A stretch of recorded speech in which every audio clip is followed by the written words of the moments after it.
Hello, everybody. Welcome back to our 87th weekly call. Thank you so much for joining us and for joining us a little bit early. It is, I think we're starting an hour and a half or hour and 20 minutes earlier than we usually do. So I appreciate you guys all being here because I'm traveling, and in part of the world I'm at right now, it's not Thursday anymore. It's Friday morning. So really appreciate you guys sticking it through and being here early for a little old me, and also Jesse. Jesse, you are in the same part of the world as me. What's up? Hey, good morning, good evening. Yeah. Still on our world tour. Yep. UpRock has its global tour, world tour. We highlight a new country every week or region. That's something that we're starting in this year. And you can see the country here is New Zealand. And we'll talk more about that. And along with UpRock doing its world tour, Jesse and I are also doing a world tour, which started in Dubai, or not Dubai, AUE, Abu Dhabi. Yep. Then to Doha, Qatar. Yep. Then to Bucharest. Romania. Bucharest. Yep. Then to Philippines. That's right. Then maybe back to the stateside. Hey guys, everyone. Hey, party people. Yeah, actually, what's wild about that travel itinerary is actually around the world, because it started in Seattle, and it's hot and cold, hot, cold. So we had to travel and pack for the desert, then the winter, then the desert, then the winter. Now we're in the jungle. Oh my gosh, it's crazy. Yeah, I'm so tired. I'm ready to not be living out of my luggage anymore. Yeah. But I'm also ready to have clothes that actually fit for the season. Because I have, like you said, we started winter, then we went to the desert, then we went to the winter, and then we went to the tropics region. So I have a lot of clothes for different temperate climates. Yeah. But somehow none of them are enough. Like my winter clothes were not enough, and my summer clothes are not enough. Or too thick. So I'm happy to not be out of my well, the thing is, we don't go home. Yeah. Well, we don't have quite a reason to. Well, it's on the table, but we have not pulled the trigger yet. There is Consensus Hong Kong coming up, which is also in the Asia region in Hong Kong. But we are in the middle of big up product releases, so we'll do that if we have some meetings lined up. Otherwise, we'll probably stay heads down and continue working on insight stacks and stuff we're going to talk about on this call. But that might be a good, there are some Solana people there. So the Consensus one tends to be like all the chains, which is not as useful for us because we're built on Solana. But if there is going to be some interesting Solana events in this at the Consensus, maybe it could be worth it. So we'll see if we'll be in this part of the world for a little bit longer. Otherwise, we'll be back stateside at the end of the month. Yeah. Yeah, Consensus could be fun. I mean, like you said, it is. Sorry, I tried to get my AC on. Here's another thing about the tropics. I tried I'm going to have 5 minutes without the AC on. I made it 2. I'm just hot. Yeah, Consensus can be. Yes, not necessarily the chains that we are, but there's some good events going there. I remember a couple years ago, Brian Johnson was speaking Consensus, wasn't he? In Hong Kong. No, not Hong Kong. That was Singapore. And that was not Consensus. That was something else. But that was another Ethereum event that he was at. Did we lose you, Jesse? Maybe. Is it? Yeah. Hopefully we have a pretty good connection for most of this. But if something happens, we'll do our best. Okay. If not, we won't make you guys suffer through it.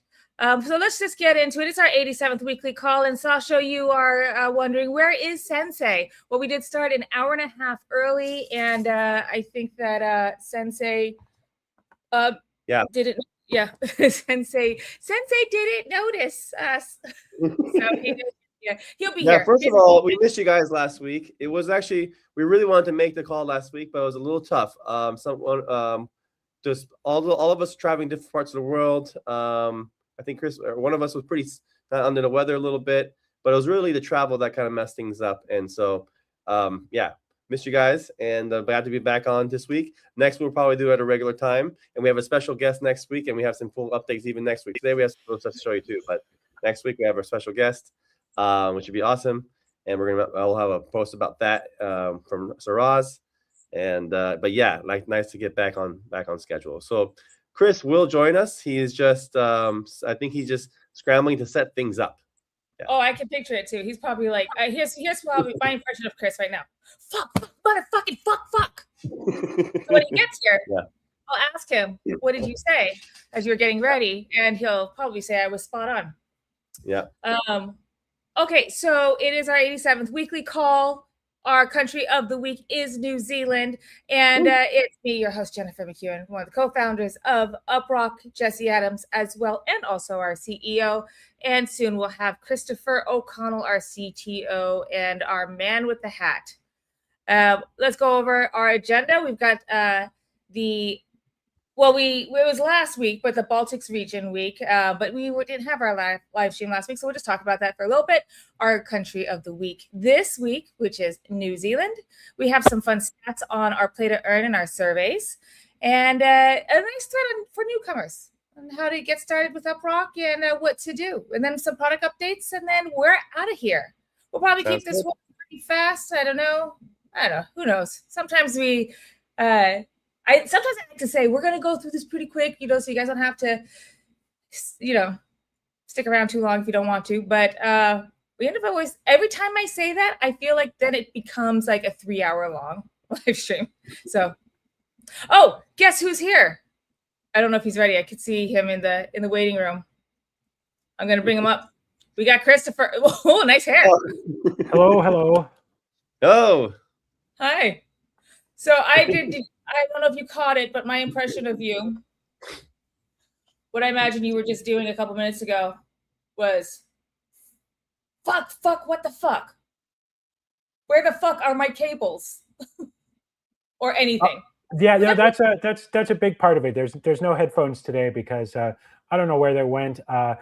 So here's the thing, Jesse, you were rightly going to say, well, I left you a message in Slack that said we were doing the live stream earlier, to which my answer would be, I'm not paying attention to Slack because I was heads down trying to finish something before the live stream. And the goddamn calendar thing didn't change. And my phone beeps me to let me know when things are coming up on the calendar. So I looked a little bit ago and it's like, oh, live stream in an hour and a half. I'm like, perfect. I'm going to get this done, have time to set up. I'm so ahead of schedule today. And then you're like, oh, we're going live. And so, hi, everyone. This is not particularly prepared. Sounds like you need a little more maestro conducting in your life. Well, I have been conducting. I am the conductor and the maestro or something. And the maestro is my stick. I don't know. Let's not get too far into that. But anyway, suffice it to say, everybody, I'm going to be just pushing something live right now for the next couple minutes. So don't worry about it. Well, I'm glad to see all of us back. We missed the crowd, we missed last week, so it's good to be back on the stream today. And I think next week will be on a regular time. We have a special guest. We just mentioned that, Chris. we were just on the phone with him, so he's going to join next week. Has a special report on DPIN, and UpRock's going to be highlighted on that. And that report will go out next week. And the guy who wrote the report works for a company in crypto, and we'll do a post about that. And we're going to have him next week. I guess we can just say it's Syndica, and we're really excited about them. They do a really lot of great reports on DPIN projects. Which companies are making revenue, which products are making cool products, which companies are growing nodes, which means AKA the community. And so those are kind of great stats they want to share. So UpRock is always concluded because we're always growing. Our install base, our community nodes are growing every week. And we're starting off strong in 2026. So we're going to be in that report. We're going to have him come on, talk about the report, what they're looking at in DPIN, what they're looking at for 2026 probably as well, and how he got involved in crypto as well. So that's going to be pretty cool guest for next week. And glad to be back on, everybody. So good to see everyone back in the chat too, even though we're an hour and a half early. So that's great. Hello. Right, to next week. All right, so we just went over our product, what we're going to go over today. So let's just get into it. All right. Well, I guess first off, Jess, you had this case. Well, this was during Solana Breakpoint. You met up with saw you did a little interview there with the Daba guys. Yeah. And they shared a great they shared a great clip of it, a great edit of it. So while I queue up the link for everyone to go check it out, tell us about it. Well, the Gaba guys are amazing founders. They're based in India and Bangladesh and Bangalore, and they're doing. They're so hospitable. They showed me around when I was first time in India, and they're doing big things. So just amazing team there. And so we connected at Abu Dhabi. They did a kind of impromptu interview talking about DPIN. We're both kind of fellow DPIN companies, and they asked us what we're doing. So we talked about insight stacks, laid out some alpha a little bit in the interview, and then mentioned that if you're interested in API key, we're giving them out. And so go ahead and spam me and let me know for API keys. So they put that post out. I got a bunch of reply people on the social post, and exactly what we wanted. So pretty cool. Yeah, it's a great video. That's wait, so you guys were talking about little alpha and the insight stacks. I encourage everyone to go check that out. I just posted the link in the chat. You just said that was in, and I know I said it too. It was in Abu Dhabi. That just seems like so long ago. Yeah, because we've been so many cities since then. But that was only like what, a month ago? Yeah, that's crazy. That only 1 month ago? Oh my God! We went to Christmas in Romania. That's actually nuts, and New Year's there, and so it does feel like forever. It does feel like forever. But anyway, so the Dalba network in Abu Dhabi. So Abu Dhabi. Yeah, they're a Web3 powered Wi-Fi network. So built for emerging markets, and they're backed by some big companies like Multicoin Capital, Borderless, Y Combinator, and so they they have some specialty hardware where you can or companies can, where people can actually help deploy hotspots around the world, and so that's what they're building, and they have a pretty good traction. So yeah. Speaking of Syndica, you go to Daba.com to check them out. I feel like, speaking of Syndic, I feel like Daba Network is mentioned often often enough with those guys too. So maybe they'll have something to share with us next week about Daba. And others. Yeah. Yeah, they have because they have we're in a commodity device business. So for a DPIN, where anyone has a phone in their pocket can actually contribute and join the network. For them, they have specialized hardware. So they actually have a product called Daba Lite. Starts at $200. And so there's a commitment for joining their DPIN network, because you're participating in actually earning tokens for creating a Wi-Fi hotspot. So I think that I'm looking at the site now. They have almost 24,000 Dabas or hotspots sold. It's pretty cool, and they're consumed by 80,000 terabytes. So yeah, so they're growing, and so yeah, they're also really engaging on social media. We've done a lot of live streams together. We've done a lot of podcasts together. Like the X audio casts. What do you call them again? What do you call it? Spaces. Yeah, we did quite a few spaces together, and their social team is a lot of fun to hang out with too. So also guys, if you haven't been to any of these events where you've seen Daba, you won't be able, if you have seen them, you won't miss them, because they have the coolest team merch. They're all wearing these long yellow, bright yellow and red outfits. Yeah, beautiful. I don't know what the outfit's called, but like in South Asia, the men will have like the long sleeve and like kind of like a longer top over their pants. I don't know what that's called, but anyway, they're wearing that, and it's a bright yellow with red, so you can't miss them. Looks like gold. Yeah, it looks gold. Yeah, you can't miss them. They look great, and they are great. So go check that out, guys. Let me highlight the link again for the video. Oh, there's a lot of chat happening here. I already lost it in the chat. Here we go. Go check it out. And we also posted on our X. So x.com/uprock.com. Speaking of X, this was quite a surprise for me, because this fella right here with the disheveled hair and who's blinking what looks like he's saying torture or something, I never see him post on X ever. Guys, I've known him for a long time, ever. And he finally broke his silence. His I looked and I realized it had been almost exactly a decade since my last X post. It wasn't called X last time I posted, so I decided to put one up.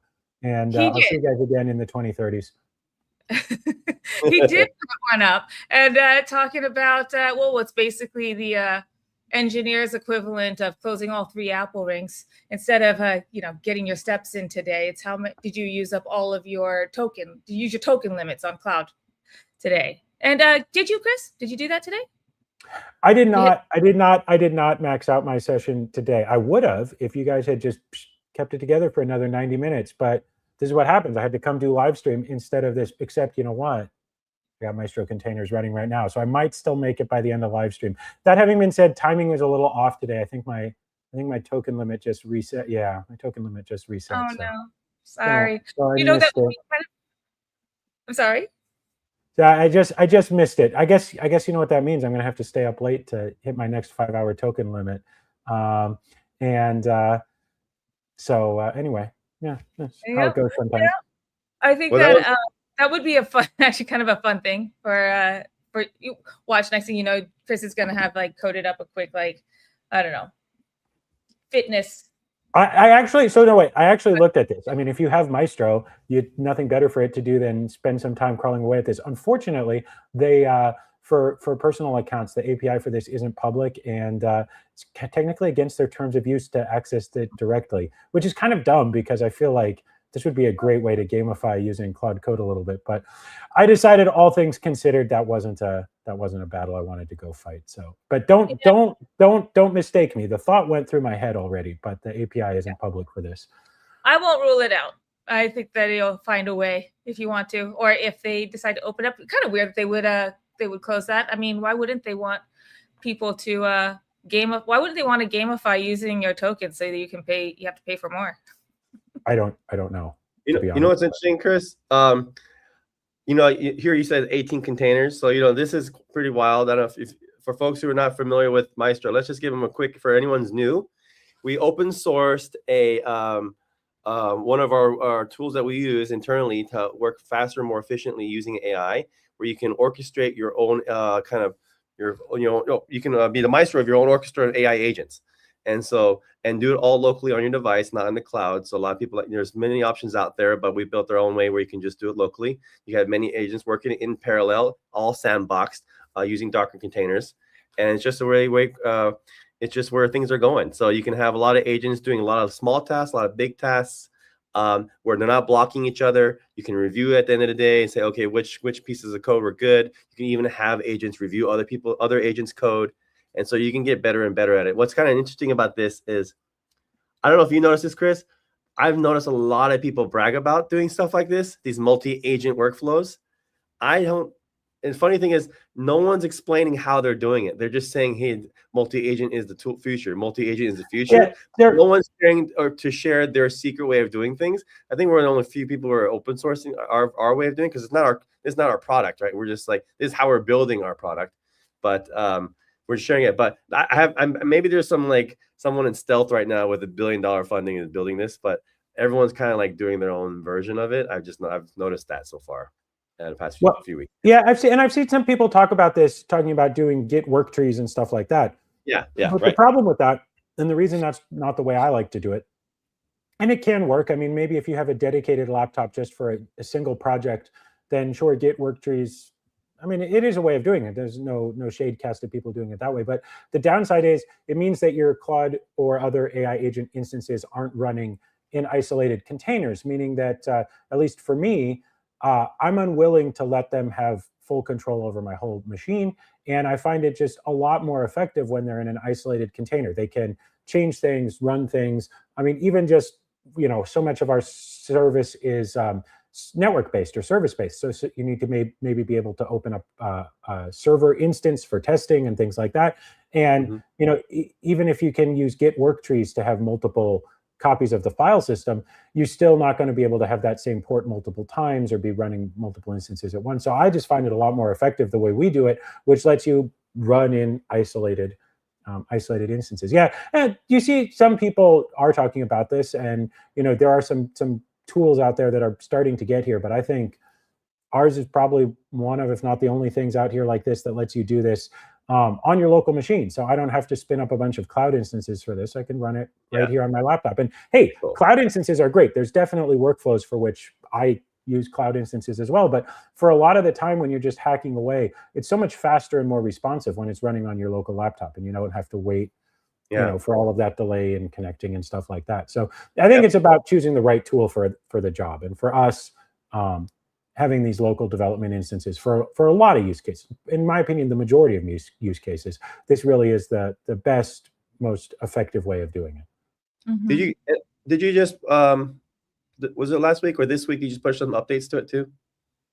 Any improvements to that? I think project? 2 weeks ago we pushed some updates. Actually, thank you to the community. There have been some community contributions to Maestro as well that I'm reviewing, and I have a few that came from our own team. So my goal was actually probably not this week. I thought it was going to go out this week, but I got more core UpRock stuff to do. But maybe over the weekend, if I have a little free time, sit down and review all the pull requests we've gotten for Maestro in the last couple of weeks, as well as some stuff from our own team. And hopefully there'll be another update for Maestro next week. In fact, for those of you who actually use it, you'll notice that the very first version we released was version 0.9.0, because we knew it was working well, but there were a few nice to haves that weren't quite in there yet. And I just wanted the world to use it a little bit. And sure enough, several other people came up with a few things that could really have worked better. So I think we're getting very close to calling it like a 1.0. Like this is, you know, there weren't a ton of major changes since the version 9, but several people, and thanks to several people who opened pull requests from the community, pointed out a couple things about, like, you know, environments in particular, where it works fine on our computers, but where ours are all sort of configured in similar ways. So making it just a little more generic so it works better on Windows and on other computers as other environments as well. So anyway, those I plan to, I think I haven't fully reviewed them yet, but based on a cursory look, those all look like good contributions from the community. So thank you. And assuming I don't see any major problems with them, I plan to merge them within the next few days. Cool. Great. Yeah, guys, go check it out. It's github.com/uprock.com/Maestro. It's highlighted. Yeah, looking at this, there's a lot of conversation happening here. A lot of commits here and convos and updates to this. And we got, if you are interested in Maestro, I keep forgetting how to pronounce it. Anyway, what's great about this too? Star it, fork it, share your commits, you know, contribute. Yeah. Go check it out. That's right. What's awesome about this is if you are building products that are for essentially for agents, because if it's really great for an agent to consume, then it's going to be really great for a human. And so you can't really build for agents if you're not constantly using agents. So this is like one way for our team to really build with agents in the maximum way possible.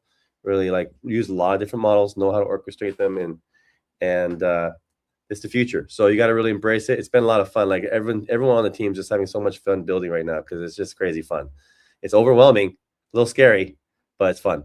And this is but you want your UpRock team to be embracing AI agents to move fast, because velocity is one of the killer features of a startup. So the other thing is this works really great. So there's, I think, a change somebody somebody from the community put in actually, but kind of very interesting. This is a Claude specific thing, because this also works with Crush, but I haven't been using that as much lately. Actually, Claude Code's just been so killing it lately. Can we all agree that Anthropic has just killed it with Claude Code? I do use Codex occasionally, but I just it hasn't pulled me in yet. It's one of those, you know. Yeah. And I've seen some discussions where people are saying, "Oh, Codex does, you know, thing A, Z, and Y just a little bit better," which it might, but it's just one of those, you know, when you get really solid with a workflow with a tool, even if there's maybe one or two specific use cases where another tool is better, it can be hard to change your momentum. So, but I'm always trying to try the tools. But anyway, one of the great things about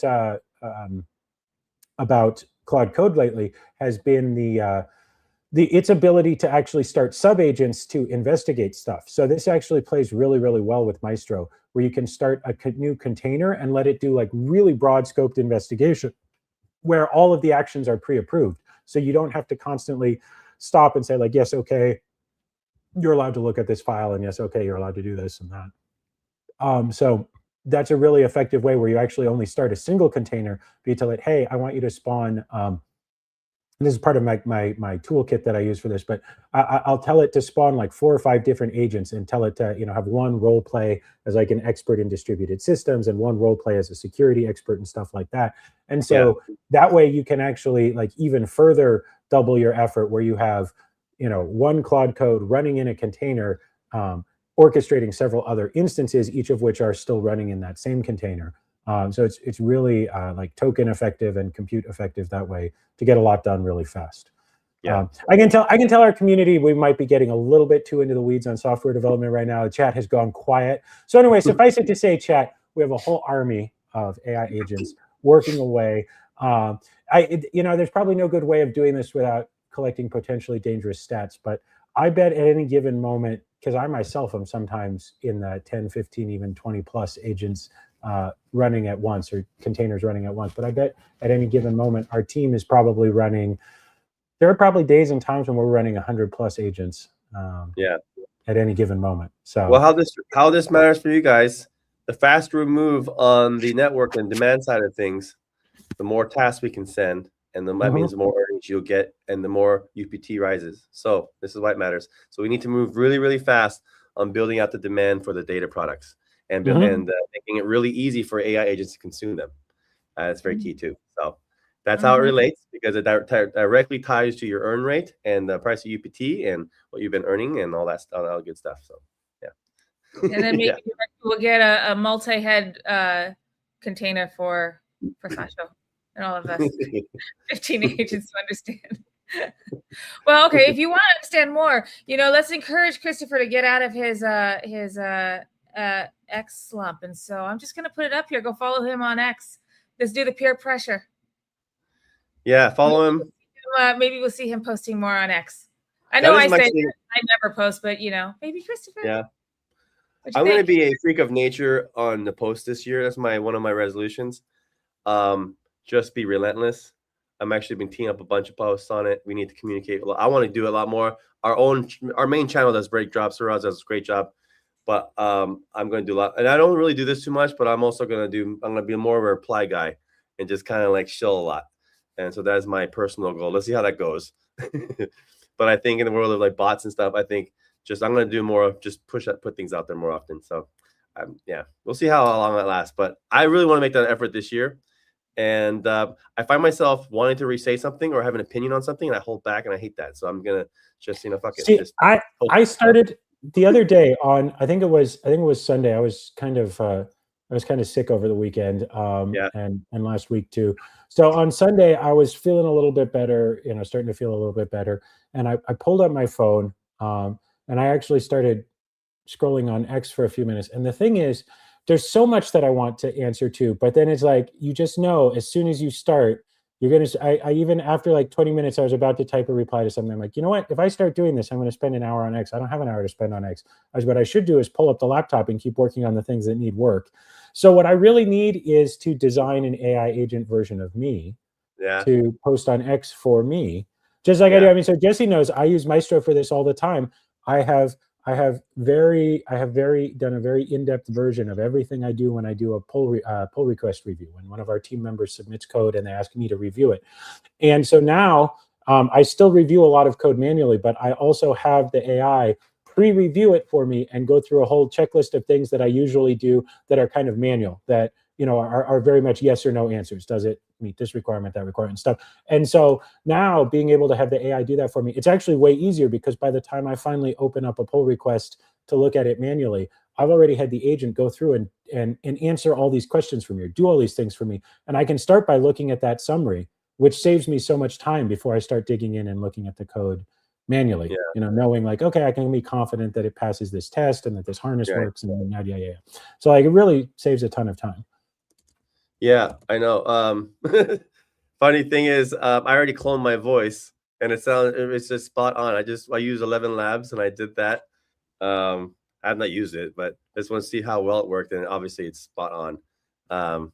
But yeah, it's Anyway, I just I want to try it out, but yeah, I'm gonna that's my goals. I have a lot of content I want to share with how we're thinking about the design, Insight Stacks, how we're building it. A lot of content queued up for it. I'm just gonna post a lot of it. That's my kind of resolution this year. So, with or without agents. Well, I guess I should try that as well too, instead of just lurking. But I also don't like to reply either. Not just because I think I'll get sucked in, but because I'm like, I don't want to get Kevin Harted in 10 years. Who knows? I might just say like, hey, what's up, everybody? And next thing I know, like in a decade, somehow that's cancelable. Yeah, well, you just gotta not give a fuck. You just gotta not give a fuck. That's a crypto attitude right there. Degen mode all the way, Jen. X has changed so much, even in the last last 6 months. Now people are pretty pissed at crypto. Twitter's pretty pissed at what's his name? Nikita Bear. I don't know how to say his name. Oh yeah, but he's not even responsible for the algo. So he's not even responsible for the algo. So it's changed so much. Well, you got the key with X right now is it's very sensitive on what you tap on. So you just if you don't want to see stuff you don't want to see, don't tap on what you want to see because it's really sensitive to it. So if it rages you, then it's gonna think you like it so much because you tapped on it. So just don't. So it's really hard not to because it gets you right. Well, It's already. why not tap this? So, yeah. Yeah. There's a Or lot of even AI if you software. linger on it, even if you don't tap on it, if you linger and just keep it on the screen for a while, it will know that you like to read that. So you have to proactively click on like startups, what people are building, like cool things like that, and then your feed actually turns out to be pretty positive and fun. Yeah, this is the other thing, guys, you should do too, is stay off of the For You tab. Don't go on that For You tab. That's just the algorithm. Just go to your following tab. Those are the people that you decided you wanted to hear from. So just remember, you go back to the following tab, not the For You, which is it could be tough because sometimes sometimes it could be a slow week or a slow day. So the For You tab can be fun, but you should listen to the people you want to talk to. Anyway, go check it out, guys. Go check out Christopher. Let's see if we can get him posting more. And in the meantime, Jesse will be posting more, and I guess I will too. I promise you that. Yep. Go. I don't promise anything, but I will. I will endeavor. You do realize that if I start posting more, it's just going to be pictures of airplanes, right? Chris, just do it. We got both do it. That's what it was always anyway. So. It was always just pictures of airplanes. Yeah. Yeah. We'll do a lot more posts. I want to do a lot more. Well, I like these live streams because it's like a natural way for us to do product demos. One of the things we want to do more of this too is like cut up some of the product demos on this stream. And so we have some AI tools to make that easier because it's kind of time consuming. But I think it's really good to like cut some of that up as like little bite-sized pieces, especially with a really good demo or we have guests. And so we should do some of that. But primarily, I think doing the demos is really good, just showing off like features. And also just product updates. So instead of just like putting out a post and say, hey, these are the the release notes. That's kind of boring. I think also it's like, here are release notes, plus we can just show you what we actually finished this week. That's what part of this live stream is about too. Yeah. We'll see more of that. And demoing the product because it's the shipping season, so we'll have product to demo. All right, let's go on. I posted for the second time in a decade. I reposted today's live stream. Oh, all right. Very good. Very good. See, guys, we're wearing him down. We're working on him. All right. Well, we weren't here last week, guys. And every week we have a country of the week, or as we're starting in the new year, sometimes the region of the week. And last week was the Baltics regional week. So I'm sorry about Baltics that we weren't here to announce you, but it was all over X. But on from January 12th through 19th, anyone in the Baltics, so that's Estonia, Latvia, and Lithuania, you got double your earnings. And there was nothing you had to do, just have UpRock running in the background, just UpRock running, and get your earnings going, and you doubled your earnings. So congratulations, Baltics. It was your week. I'm sure we'll get some more details soon about how well that did. What we do every week, in case you're new to this, is we highlight a new country, and anyone who's physically in that country during that week will double their earnings. And as I just said, there's nothing you got to do other than have UpRock running in the background, and you're just earning. But there's some things you can do to earn more, which are utilizing Rocket Boost. So any game, any survey, things like this you can get a temporary boost on your earn rate. So it's always useful to do it no matter where you are in the world, but it's especially sensible to do it if you're in the country of the week. So we've been doing this for a year or so. Yep. And after a year, or after about almost 50, actually less than a year, but anyway, after almost 50 country weeks, we're like, man, this is gonna take forever. Let's try something new.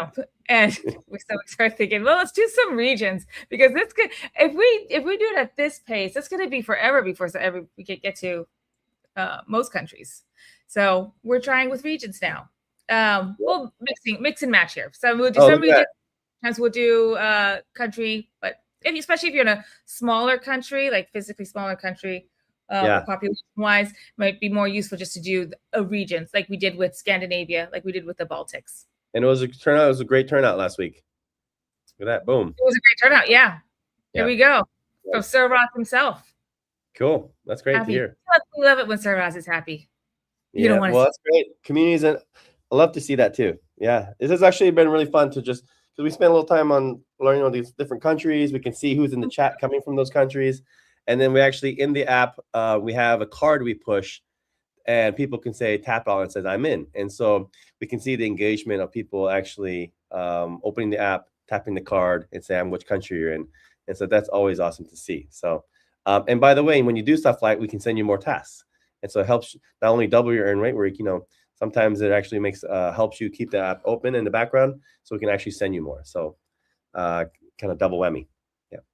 Yes, which is very important as more jobs, jobs are going to be coming through. So you want to have UpRock running so that you can be, be a part of those jobs and get some of your earnings for that. So last week was the Baltics region, and that was a regional week. This week is the beautiful land of the Shire and of Kiwis and just expensive beer, I'm sure. But New Zealand, it's your week. And like I just said, you're just doubling your earnings. Got to keep UpRock running in the background, or just keep it running. That's it. Other things you could do to help help your on top of the earn rate, helping your earn rate by doing the rocket boosters, is also install the home screen widget. So then you can always have a quick view on like, okay, am I earning? What's my status? How much am I earning per hour? And that's that. That's yeah. it. Chris, I'm guessing you've been to New Zealand, right? I have been to Auckland. Okay. But that was a long time ago. That was a coming back from an Australia trip, or maybe going to Australia. Anyway, one time, either to or from Australia. I think it was on the way back. I booked a flight through Auckland, and that was nice. I didn't actually really see much of Auckland though. That was one where I really was just kind of a flying visit, like a long layover kind of thing. Yeah. I'd love, New Zealand looks amazing. We've all seen The Lord of the Rings and everything else that's been filmed there. But I've just, it's that's one where I never had really a business reason to go, so didn't really have much of a chance. God, I just want to go in that part of the world, Australia and New Zealand. Yeah, no, it's just so far, but we got to go. That's got to be something on the map this year too. I'd love to see those two countries. I read that that the birds are not afraid of humans in New Zealand because like they didn't get mammals until like way later. So on the island, so they didn't have to. Birds didn't have birds were like New Zealand is like what would happen if birds won evolution and like they were the dominant. Species. They have no natural predators for like tens of thousands of years. I read that too. Yeah, I saw a video of like David Attenborough. He just like goes up to a bird, and this thing had like no survival instinct. It just like let him just pick it up and touch it. So that's why I want to go there too. Nice. Some birds. But yeah, I'd love to see it. Anyway, guys, it's your New Zealand. It's your time. You get double your earnings, and this is going on. It started on the 19th. It's going on till the 26th. So represent your country, folks, and cool. Kia ora. Am I saying that right? Kia ora. Kia ora. Kia ora. Oh. I'm gonna say I'm saying it right. Anyway, guys, go check it out on X. Here's the link. And again, there's nothing you got to do. So what's next? I see some chatter going on here in the chat. Are we talking about Sasha? Are we talking about maybe Team Balkan? Maybe that could be fun. Roz is in on it maybe next week. Hey, we'll see. We'll see what's coming up. Yep. I am saying it right. Thanks, Sasha. Okay. Well, this was a great article that got shared. No, this is not the article. This is a great update on games and surveys in UpRock. So as I just said, like with if you are in the country of the week, there's ways you can increase your earnings. And that includes answering surveys and playing games. Not only do you get a reward for doing those, but you also, of UPT, you also get a boost on your earn rate. So that's why it's always like great to do, but especially if it's in the country of the week. But we've had, games and surveys in the app for quite a while now. Mhm. And we shared a bit of an update on the stats of these features. So let me share on X for you guys to check out as I am. Oh, sorry. Oh, that's okay. Here's the link in the chat so you can check it out as we talk about it. But as Sir Ross does mention here, P to E, which is play to earn, those players doubled in 2025. That's quite a lot of Nice. players. Yep. So this is in the mobile app. You go to the offer section, and there are two sections there, one called surveys, one called games. Let's talk about games to start with. There are a couple of different types of games. You could do a multi-step, which is you install the game, and they have like different like things you have to like accomplish to get the earning or get the reward. Single step, which is just like multi-step, but it's just one step. And then P to E, which is play to earn, and that's a type of earning game where you just play the game every day. You just do what you already were doing. So we always recommend, if you like to play mobile games, check out what's in the offers list first, because you're actually getting paid for playing those. So play to earn is really popular. I mean, they're all great. Play to earn is really popular because you could just play every day, do what you already do, and you earn some token, and you earn some rocket boost for doing that. So we've had, let's see, 28,000, almost 29,000 unique players. A little over 713,000 UPT was distributed. Our single biggest win was almost 2,800 UPT, and our top earner. So single biggest win on play to earn. Whoa! So usually, because there's a time limit on being able to playing this game, playing whatever games, a different time limit. Sometimes it could be a month or so. So that's pretty great. And then the top earner earned over 2,800 UPT. Now here's our top regions. It's pretty much, we did this before when a couple of months after we first launched these game offers. And I think they seem pretty similar. Well, the first two regions are the same. It's the United States and South Korea. But the last three are France, Germany, and Great Britain. Oh, that's a pretty major change. Yeah, do you remember what it was before? I feel like it was something before. I feel like Nigeria was up there, Oh, maybe it was Nigeria? I can't remember. But I know the first two, United States. Brazil was in the list last time, but it might not have been top 5. I don't really remember that. Who? I thought Brazil was in the list last time. It might not have been top 5. It might have been top 10. Oh, no, I think you're right. Yeah, I can't remember where they were on that, but yeah, I remember seeing Brazil. But anyway, US and South Korea were the same positions before. Well, actually, maybe South Korea was first, but we're not even localized in Korean yet. Yeah, that's pretty great. Actually, this is a relevant question, so let's just highlight this here. Someone asked this earlier in the chat, but how to run Known for Better Profit, PC only, phone only, or both? Can you explain? Yeah, so this is actually a good point, right on topic. So if I'd say right now, definitely have it on one phone, like either your Android or iOS. I'd say Android. If you have both at home, then I prefer Android. You just we can do more there and some more different tasks. And then on your PC, because we are getting some crawler API jobs that are going to PC, and those contracts are in the works. So I'll do that. Second is the games and surveys and magic receipts. So if you're based in the US, you'll see magic receipts, where if you shop, you can turn those dead receipts that you're about to throw away into actual earnings. Just take a picture of them. Look, if it's only in the US, take a picture of them. You can actually earn and boost your rate as well. But then you have the games and surveys. So this is one of the best things you could do to boost your earnings, because a lot of these games, I bet you've already downloaded them from the Play Store or the App Store. You're not earning actually anything from them. So you might as well get them through the UpRock app. And if you do so, the earnings are huge. We've negotiated pretty good rates for surveys and games. And so it's things you already do. And that's one way to do it. Because not only do you get a UPT reward for an instant bounty for doing those tasks, but you also boost your earn rate. And it's quite significant boost on your hourly rate.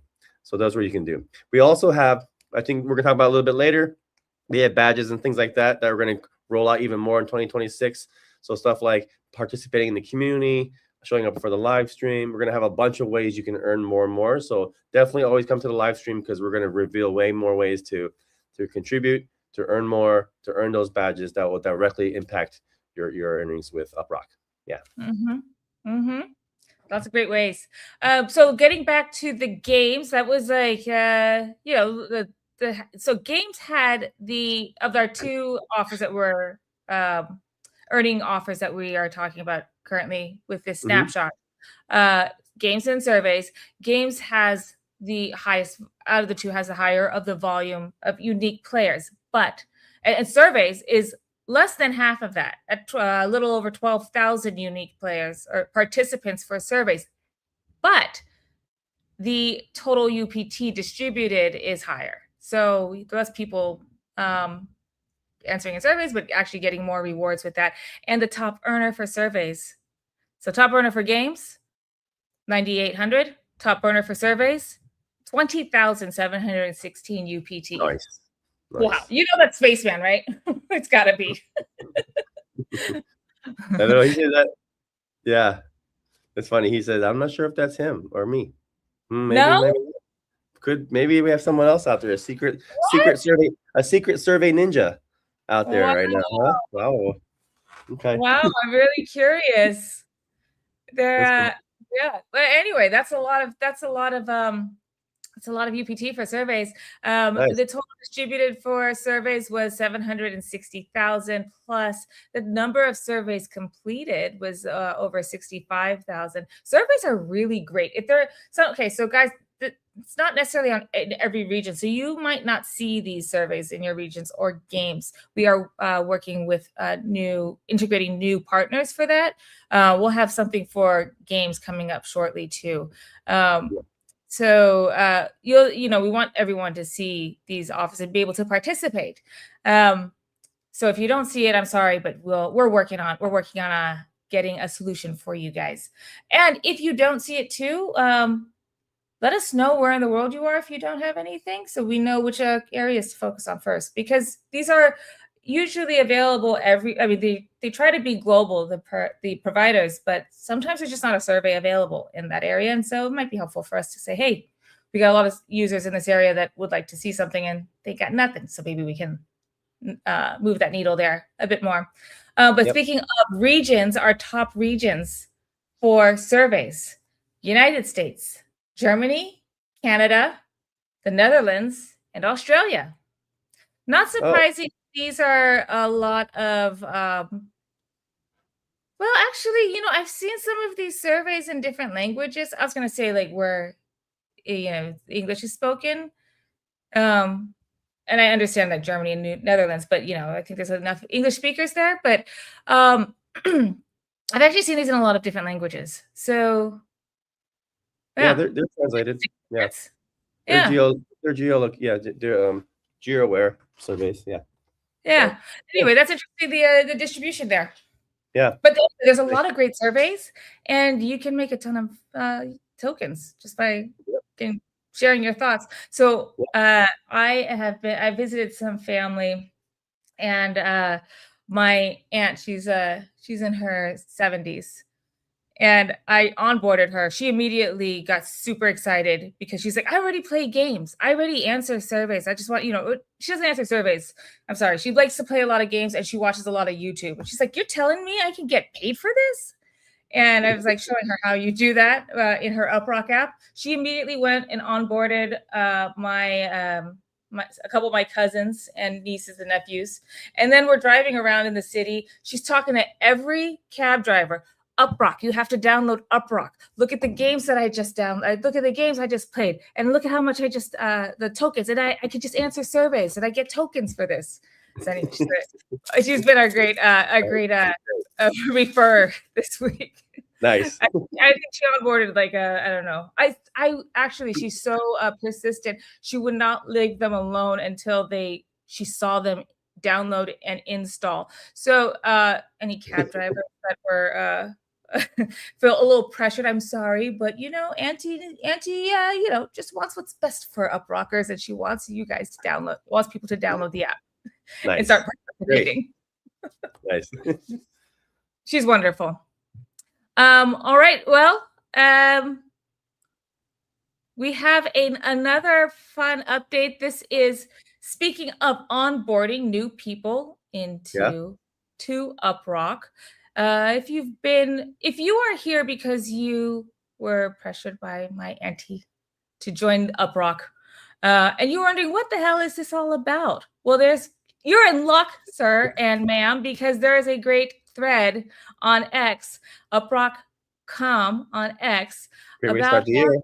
who are new to UpRock. If you are new, first of all, welcome. And we have a great thread here that shows you what UpRock is. It tells you what UpRock is all about, what you are doing when you are part of the community, and how you can earn UPT, which is what we've been talking about today, how you can earn UPT, and how you can maximize those earnings. So a great thread for you to check out, and to our new onboarded taxi cab drivers or grab drivers in the Philippines. There you go. This is what UpRock's all about. Nice. Is that an article on X or our blog? It's on X. Oh, okay, good. Yeah, great way to start. Cool. Yeah, it's a great way to start. It's always fun. And so, I mean, a lot of it's just what we've been talking about for the past. Yeah, and this is what I mean. I'm so excited for this year because last year we were cooking on the entire. I don't know if you guys, if you go to our Git book, we actually published 2 years ago, 1 year before the TGE when we launched with Jupyter. We called it the knowledge abstraction layer, and last year was all about building up the network. We took, we have millions of installs worldwide. We're on every major platform with iOS, Windows, Linux, and Android, and that was all about last year. And also for just building out the knowledge abstraction layer, building us this network that kind of original vision. And so this is the year where we have the supply and demand side of this DeepIn network. And I think of a DeepIn kind of like a massive community-powered robot that we're building together. And that robot is creating resources that's sharing with the community. But we're really like building this huge, massive online robot that's going to do some cool things. And what that robot is building real-time data that's feeding AI. And because AI has been already trained on all the world's knowledge from today and the past, but it needs to be real-time relevant and knows what's happening all the time so it stays fresh. And it gives you actual advice you can use, and it's grounded in the truth. So what's that mean is it needs to know what's happening in the real world. It needs to know how people are reacting to news in the real world. That's why it needs to see comments, it needs to see news articles, it needs to see what's happening in the real world as far as like weather and all these things. So it actually stays relevant. And so it's constantly being retrained on real-time data, and more local, more hyper-local, the better, more precision data, the better. And so a lot of DeepIn projects are doing hyper-local, hyper-precision data, whether it's weather system sensors, farm data, or like with UpRock community, it's hyper-local web data. And that's what we're building with this huge robot we're building with UpRock and Rocket Engine. So pretty excited about kicking off 2026 because we are finally launching these data products, which is why I'm saying like I'm so excited to actually make this resolution of like talking about what all the products we're releasing every week now. About how we're being able to take all the resources that this community has been able to amass together, and how we're actually structuring that for this AI web in a very useful way. So I cannot wait to keep showing more and more because it's a long time coming. Good things take time to build. So yeah, that's I know we've been saying like it's shipping season. Yep. And it's continuing on to the 2016. Roz here, question to founders. What do you guys think? Is UpRock a DeepIn Web3 company or an AI company? Gosh, what comes to mind? Why not both? Yeah, I mean, I think it's hard to say now. It's like when you say, software eats the world. So is anyone a tech company anymore? It's like that kind of seems like a pointless thing to say. And I think very soon saying if you're an AI company might be even pointless because everything will touch AI. I think probably the big difference still is the Web3 part of it, because Web3 versus like maybe a pure AI company or a Web2 company is that the biggest difference is it's the community. Everyone's earning. You don't have to, if it's a private company, you can't buy shares in a private company. In a crypto company, people actually put skin in the game. They're earning, but they're also buying tokens. You're building together. You're building in public. A lot more transparency when things are on the blockchain. And so I think probably if you're going to highlight any aspect of how we build a company, probably Web3 is the most unique, because AI is like, everyone's in AI. You got to use AI to just thrive now. And then Deep End 2 is like a unique version of Web3 because it is the physical infrastructure part of it. It is actually tying the digital and the physical, in our case, mobile devices primarily. Yeah. So it makes it accessible. But the community building together is what makes this pretty amazing. Yeah, it is. The community is our strength. I also think, Jesse, that we talked about this a couple of weeks ago. I think a lot of companies are trying AI, and they're doing anything to say they're doing AI. And there's this weird split going on in tech. There is this super anti-AI cadre. They're actually very vocal. You see them on X. You see them on Y Combinator and stuff like that. I shared this with the team the other day, and I thought this was so interesting. Somebody posted a really interesting post, in my opinion, a really interesting post on Hacker News. And what they said is, hey, we built a special fork of it was Roller Coaster Tycoon. I think it was a Transport Tycoon or Roller Coaster. Yeah. One of the classic games from back in the 90s. And they said, hey, we built a special version of it that had some special extensions in it so that Claude was capable of seeing the state of the game. And then we asked Claude to play, to help us play the game. Now, I personally thought that was cool. And in fairness, they were very straightforward. Some things worked well, other things didn't work that great. Claude was able to do some things. It had a hard time understanding some of the spatial relationships, which isn't super surprising. So to me, this was like such a core sort of Hacker News kind of post. Was it a perfect result of a fully functional product? No. Does anybody really want to pay for an AI to play Open RCT2 for them? Also, probably no. But it was interesting. It was exploring a new technology in light of an old technology. It was wiring things together. It was exploring a new technology in light of something that you already understood, and a lot of people already understood. So I thought this was, perfect, inquisitive, experiential, like very fascinating to see what worked and what didn't. Made me think a lot about how we're passing data to AI agents and stuff like that. And yet, the comments were like super negative, especially the early comments. All these people jumped on it about like, there's one more thing that doesn't need AI, and this is like, whoa, people. Slow down here a minute. This is legitimately interesting. This is a level of AI that a couple of years ago was unthinkable. A couple of years ago, this was beyond the bleeding edge of the state of the art. 5 years ago, if somebody had said that I plugged a general purpose AI in and it was capable of making like opinions in OpenRCC2 about pricing and this and that and the other thing, that was wild and crazy talk. Nothing came close that existed. And so there's this whole group of people who have this like visceral negative reaction whenever AI is brought up. And it just doesn't make sense to me. Like, it doesn't matter, there's still a lot of discussion going on. Is OpenAI overvalued or whatever? And I don't know. Maybe it is, maybe it isn't. But I don't think that anybody who's reasonable and who's just observing the world and thinking looks at the state of the art and goes, yeah, this technology is a flash in the pan. Let me tell you, crypto and AI, both of them are mass delusions. In a year, the world is going to wake up and realize that both of them are worthless. They're all going to zero. None of it makes sense. The world isn't using it. It's like people, open your eyes here, leave Starbucks or wherever the hell it is this crew hangs out, and like go touch grass. Except at this point, grass includes, touching grass, going out in the world and smelling the roses includes that AI exists and that crypto exists. And both of these are big things. They're not going anywhere. Yeah. It's interesting to hear that, it's not surprising when people are like, fuck, AI is terrible because it's going to completely disrupt everything and, it's going to be the end of the world. But to say, this little AI thing, it's not a big deal. Like, where does that come from? Yeah, exactly. Are you guys paying attention to what's going on out there? And so, so there's, it's become almost taboo to say that. Like, you get really jumped on.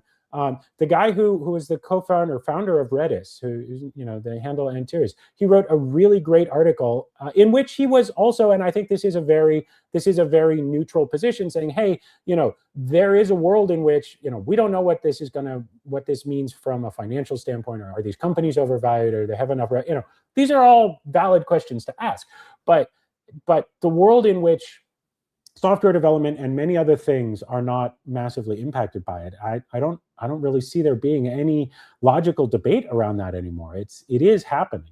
So yeah, and I mean, look, hey, I'm always down for a philosophical debate, but it just seems like such a weird visceral reaction. So anyway, but I think part of the flip side of this, and part of what drive this, is when you see some of the so-called AI, what's the big corporate term that everybody likes, the AI enablement that some big companies are doing and stuff. You also shake your head and go, boy, you guys are wasting us so much money on something that is just demonstrably a bad idea. Somebody needs to stand up and say, hey, the emperor has no clothes on this initiative. That's a big, good corporate word.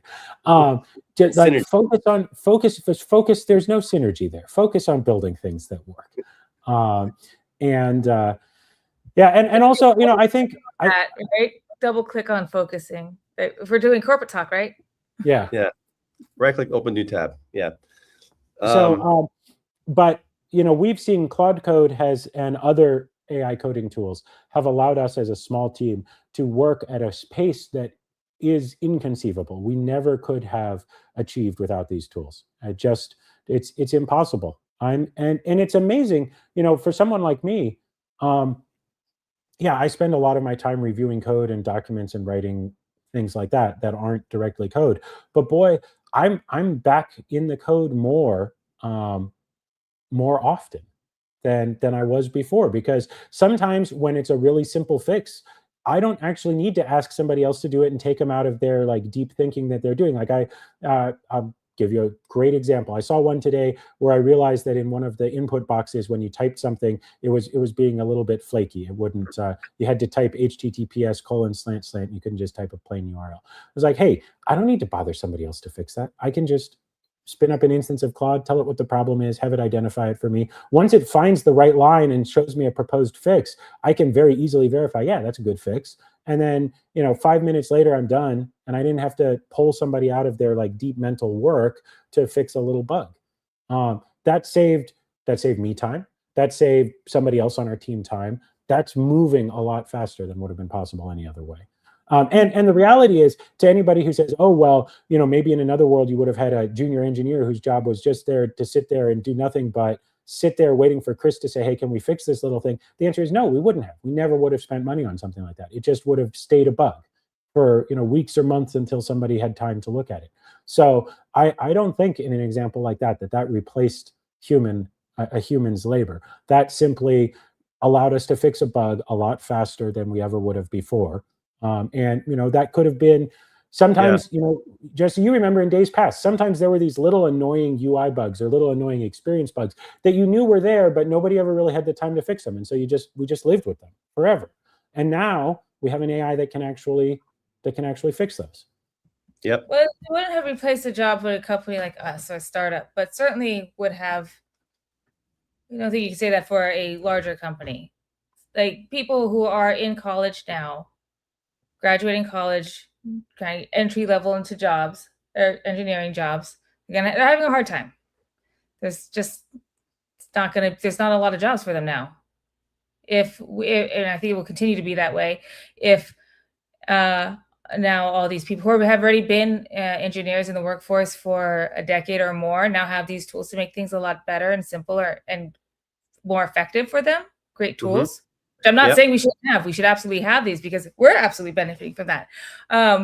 But I could totally see in large companies that means that then there are no jobs or less jobs for entry level, for new students. So the fresh blood, new blood, doesn't have the same entry or pathway to entry in the industry as previous generations had. There's a new thing that they have to do now. There's a new way to get into software. Yeah, you know what? Even beyond software, I like to do this too because we're always talking and pitching, and part of startup you have to learn how to pitch and kind of cold open and walk up to people. And if you're not used to that, you just have to get better at just trying it. And the worst thing you can do when you're trying to get someone's attention, especially someone you want to pitch to, is to hey, can I pitch you, or talk about the weather. You're like, these are like faux pas you should never do. And if you're not good at it, one of the things you can do with AI is to ask like how to do this better. And I don't know if you guys heard this guy named Oz Perlman. He's been going around since the past few months because I think he's been pushing a book about this. But he's like a mentalist, which basically he learns how to like understand your mind so he can understand what you're about to say. So it's not like mind reading, but he mixes a little bit of magic. But it's just like he's really good at just understanding people. He's got a great algorithm. Yeah, he knows he can like guess your PIN code number, and he does it to people all the time. And he's really great at reading people. And when he first got started, he's worked at a restaurant. And so you only have a few minutes to get people's attention. And he wanted to show and so what you get really good at real quick when you work at a restaurant, you go up to someone. And first of all, if you say, hey, can I just show you a magic trick or something like that? Yes or no questions are always bad because you can just say, no, thank you. Because first people are thinking, well, you want to ask me, you're looking for, who is this guy? I don't want to be nice to him because he's asking for money, right? Things are awkward. If I say yes, is it going to cost me, or how long is it going to linger? And so you get really quick at like mastering the open. And so first thing you say is like, you go up to somebody and just say, hey, I only have a minute.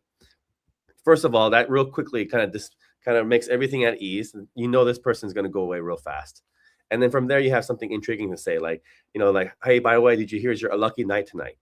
And so that was a good open for him and for like at a restaurant. And usually that's not a yes or no question. People are kind of curious. There's some interesting stuff there. And then you can start a conversation where that might be.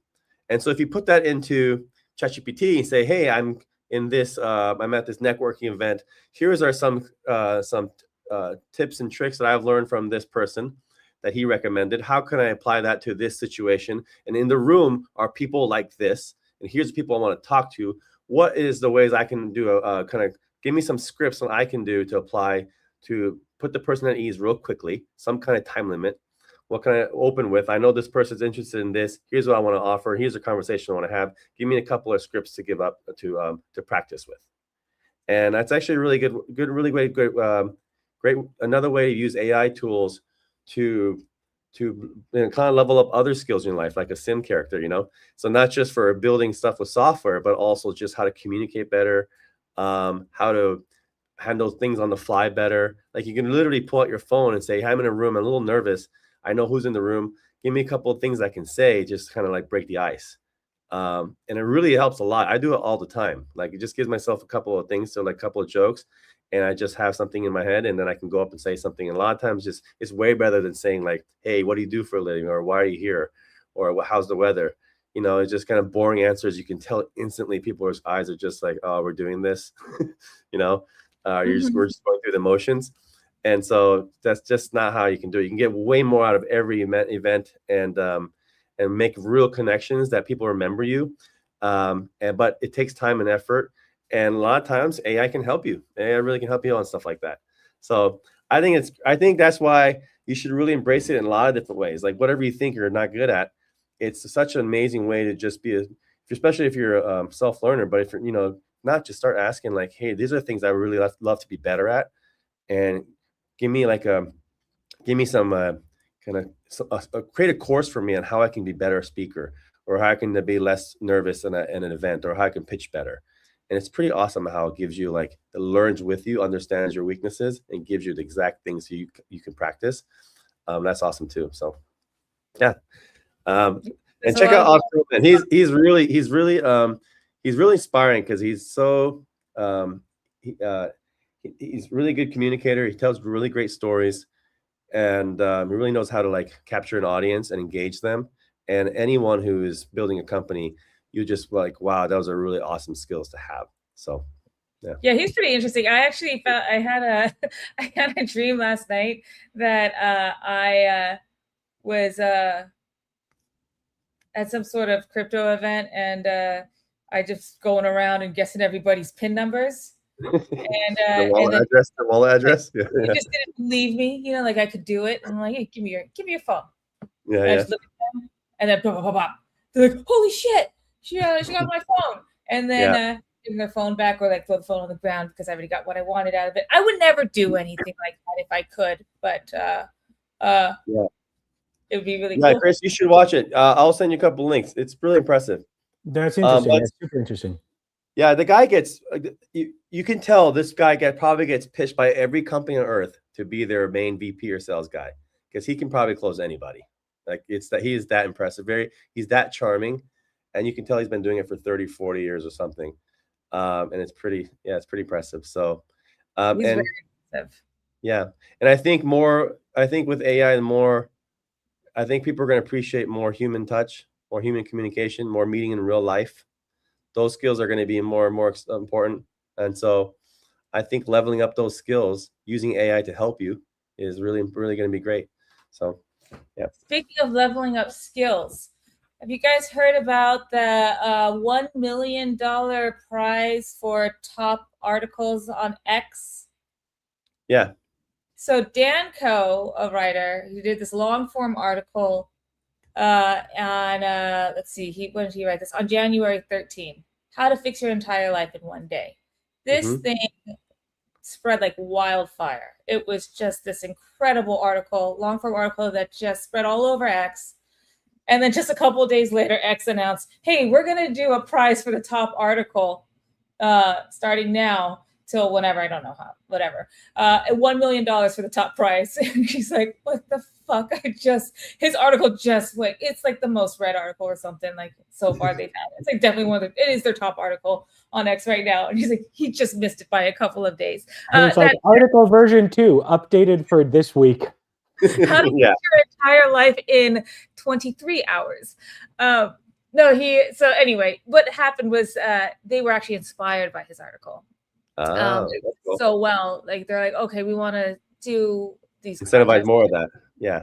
So there's more of that. And you see a lot of the copycats after that, and you can tell they're using AI to just like write a long form thing. But somebody like him who's writing like really, and he says it also on his X, he loves writing long form, like, and he thinks that there may be the pendulum swinging back towards content like that, away from these micro bite size content that you get on X where you just doom scroll, but something that actually makes you sit down and read something that's written well, with intention, both in its writing and in your reading, and just spend the time learning something new. So, I mean, I love this idea of the X doing a contest for articles, and I don't know what their rules are with it. Does it have to be all written by a human? I'm sure most of it, or a good chunk of it, is not written by a human, many of the entries, but I do like the idea of seeing more like content that you're supposed to sit with. And sit down, get comfortable, because you're going to be here for the next 15 minutes or 30 minutes. So I like that. Sure. Yeah. Something that cuts through the noise, a little more serious. More connection. That reminds me of like, same thing. So going back to just using AI for just good content. It's same thing with like when you, so you're trying to pitch someone that maybe it's a big fund or maybe it's a big customer, and you don't want to waste their time with something like, have you been here before, something like that. And so what are the kind of questions that can cut through? And so understanding that person, maybe using AI to come up with some stuff. But a lot of times if it's like a bossy type that's used to calling the shots, one thing you can say is like, I won't take more than a minute of your time. I'm curious, with all this decisions you make, what's the wildest gut call that paid off recently? And so what's cool about that is someone, you kind of acknowledge their status. That's really important. But then flips the story. You want to, you're not trying to be another ass kisser. You understand that, hey, I know you make a lot of big decisions, but what's something that kind of a gut call that you made recently that paid off? And now they can tell a story, because people who are usually the bossy type, they're usually kind of visionary thinkers, or think big. They're not talking about like all the problems they had. They're talking about something they solved recently, and you can get really in their mindset, and they're going to talk a lot about that story. And that's a really way to engage with someone. Then they'll remember you for asking a very interesting question, so like cut through the noise. And so these are like really good little tips to learn about how to engage people and remember you. and they make a huge difference on impact of your life, because who you surround yourself with, who you network with, can really, it's the life hack, who you of having these skills. And so you go where the action is, you get better at talking to people, but then now you can use AI to actually kind of formulate some scripts for you to start practicing, especially if you're not good at it in the beginning. Oh, sorry, I'm on mute. Yep. Yeah, a lot of great things you can learn from this. Yeah. All right, guys, Yeah. well, let's move on All right. Yep. to product update, shall we? Sure. I'm going to start off because we're going to do a demo or maybe a showcase later. Yeah. So let's get through these pretty quick. But we have some updates to the Android app. You'll be seeing it shortly. Fix some bugs with the badges and achievements. And then we are still working on the back end on new badges. So we have roll call coming out. We have roll call, which will be your daily check-in. We have the front row, which is coming in, watching the live streams. So we will, once that's ready, we'll tell you how you could do it, and how you can get the front row badge. And also happening, this is not in the next release, but this is in the works. You guys will be happy to hear, see some work happening with the back end stuff with referral code. So that will be coming out soon. And Christopher, I don't know if you had was there any like crawler updates on the next Android update or no? Yeah, we have a release that went out that has a bunch of new crawling related fixes in it, and there's another release coming in a couple days, and then there's probably a desktop release coming. So it should be coming next week, I think. We were just looking at reviewing code for that actually earlier today, but I don't think that was really ready to go out today. So that one needs to bake for another day or two. And then iOS there is a new version just about ready to go. In fact, that is on me now. I need to review some stuff before we send it to Apple, but I will be up late trying to get that out. I was actually literally just doing a deploy a few minutes ago to get ready for that, but that should be out. I'm going to say we should have that submitted to Apple almost certainly tomorrow. Yeah. And then we'll see how long review takes.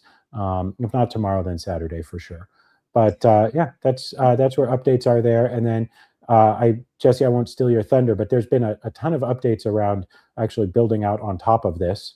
The iOS folks, if you we're feeling pretty good about the updates, so we think it appeases the iOS review lords, and hopefully we get back in, because we cannot get we feel like they made a mistake, but we need to make some changes and just move on. So I feel like this is a good compromise that doesn't change kind of core purpose of the app too much. So we're putting that out there. Hopefully it go through, and we're good to go. Yeah. Marriage advice: do you want to be right, or do you want to be happy?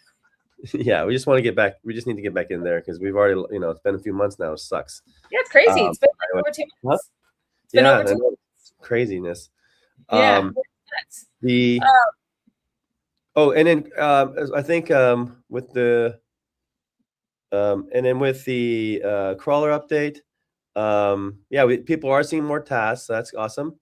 I think we have another question in here with earning speed. Same thing I would say. More tasks are coming, but the biggest thing you can do for now is really, like, games and surveys boost your earning rate significantly. The payouts for surveys and games, literally just for installing and trying something. I bet you're already playing some of these games. Most people do when they're saving, just passing time, or some of their surveys, or even other apps that are not games. There are some stuff that are in there that are not games. Games are the best one though. The payouts are really great, and they boost your earning rate for quite a while sometimes, like for a few days. So I'd recommend that until we start we're ramping up the tasks, which we are doing. People are seeing some of the AI web crawling tasks coming out, and that's going to be significant in 2026, and especially in this quarter, really. So, but if you want to have a control of your earning destiny, you should just play the game surveys, and if you're in the US, also scan your magic receipts. Instead of throwing them away, might as well convert those into earning power. Yeah, and we are working on, as I see user 78664, you're asking about your earning speed. And as Jesse said, there's things you can do to boost your earn rate, including earning more UPT, but also getting a boost on your earn rate with the games and surveys. But I see that you say that you don't see any surveys in your area. But as Facebook said, we are working on adding more providers. So a game provider that we are in the works with, we've already signed the paperwork that we need, just doing the integration part. They have I think they have a more global distribution, and then we have more survey partner providers that it's just a matter of integrating that. That is coming shortly as well, so you can have more surveys in your area.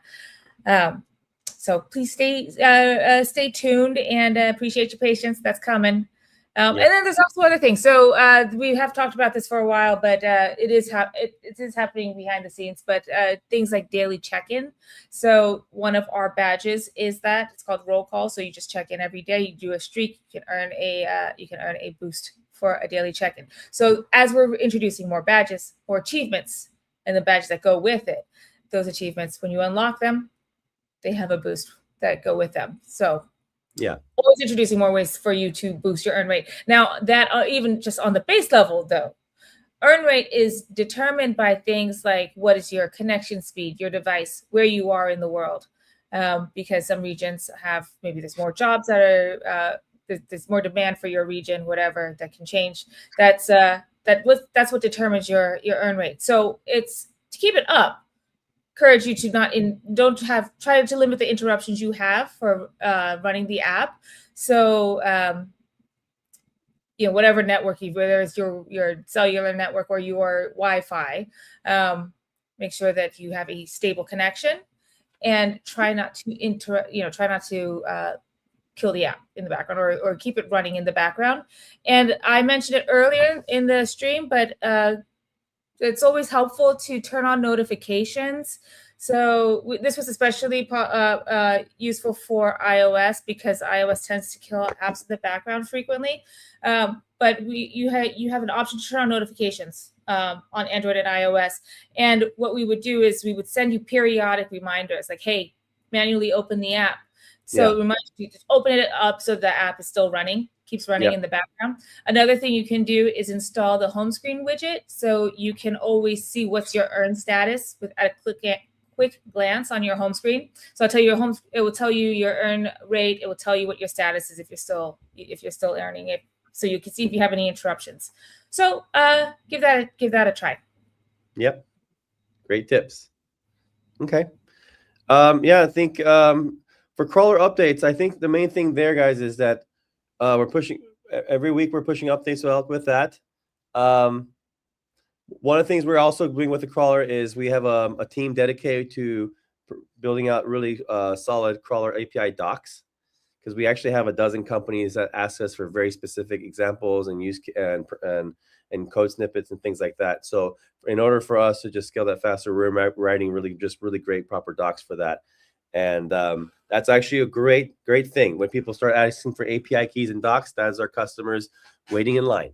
And so that's going to come out. I think hopefully you guys are going to start seeing some of the docs maybe in a week or two.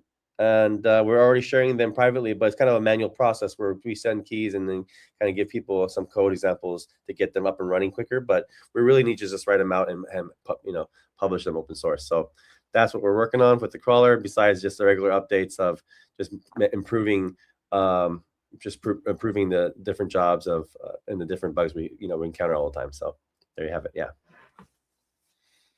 All right. We have a great question here. I know we want to go into a showcase. Do you go into that first, or let's see the questions. Okay, one of them is kind of, first of all, Pedro, good to see you. It's been a minute, bud. Has a question. Why are all crypto projects, including UpRock, headed into the AI agent niche? There's competition there. Aren't there any other utility innovations besides AI agents? Well, so I'm going to go ahead and take this one. Sure. So if you go back and look all the way starting from our our early white papers and all of our discussions about it, this has always been what we're planning to work on. Now, the term agent has definitely been, I think, within about the last 12-month thing where people are really saying the word agents. So yeah, we're meeting people where their language is so that they understand what's going on. But we've always been saying that what we're building with UpRock is the ability to drive data for AI.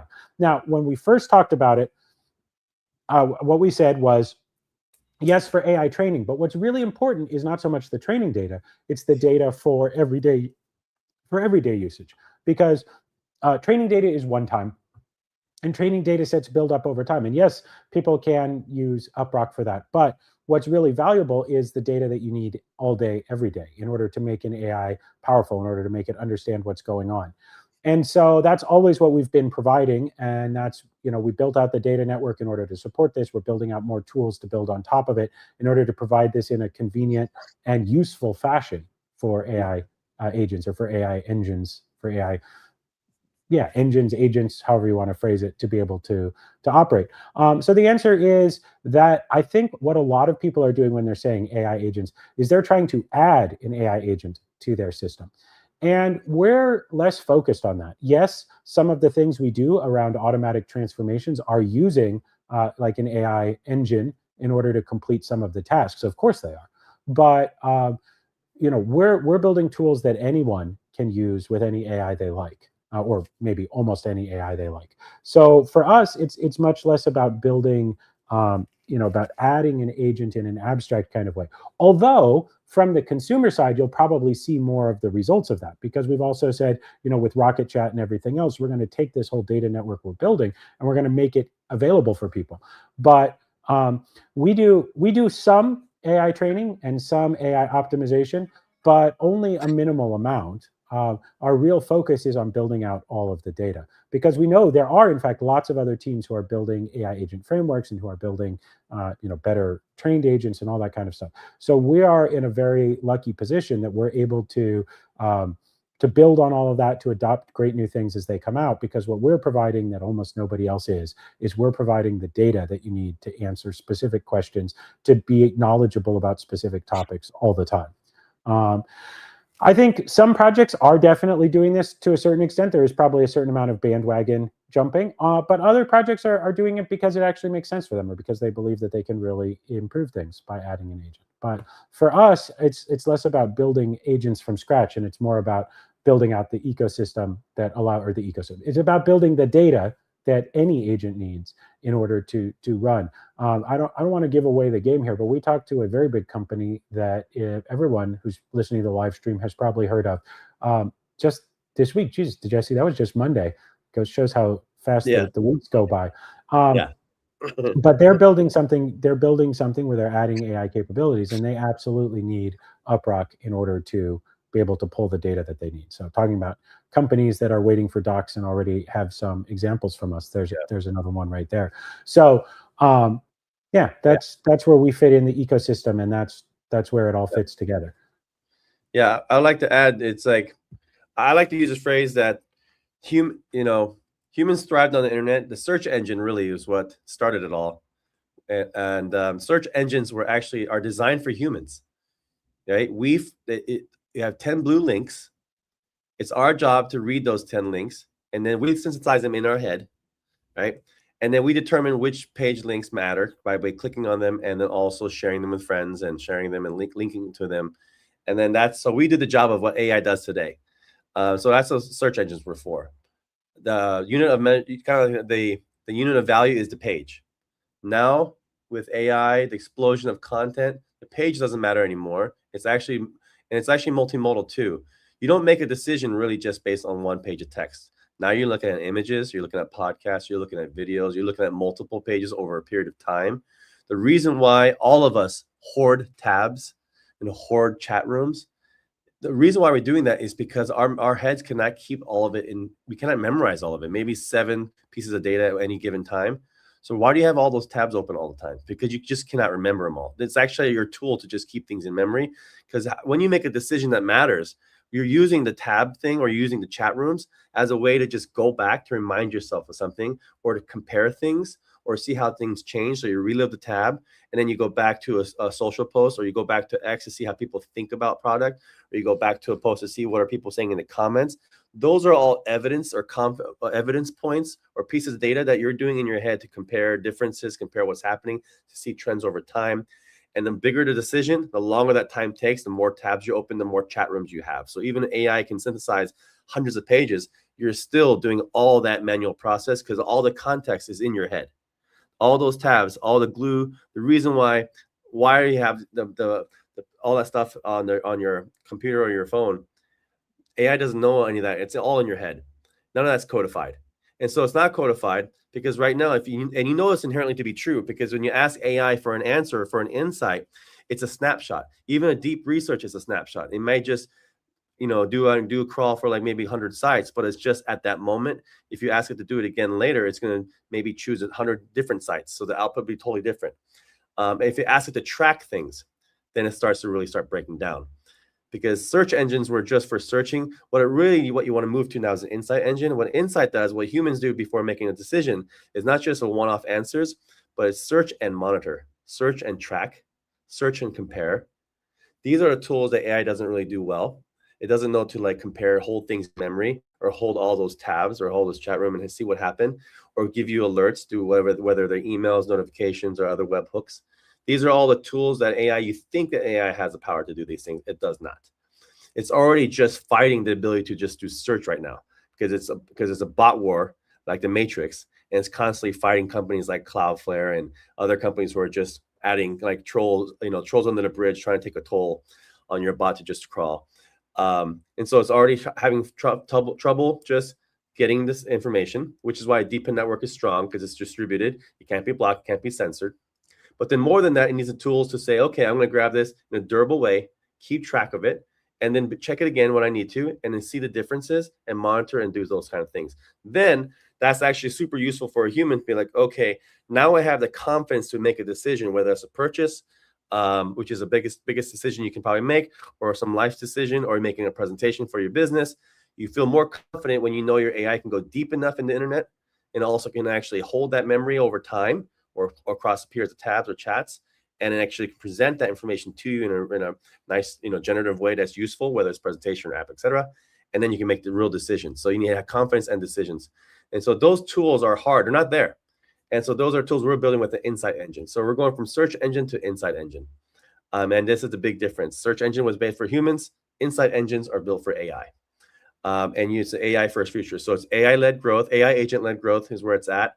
Because when we make something so consumable and legible for AI, then it's going to be amazing for us as humans to be able to make superhuman insights, make superhuman decisions, and hopefully even more desirable outcomes for everybody. So, exactly.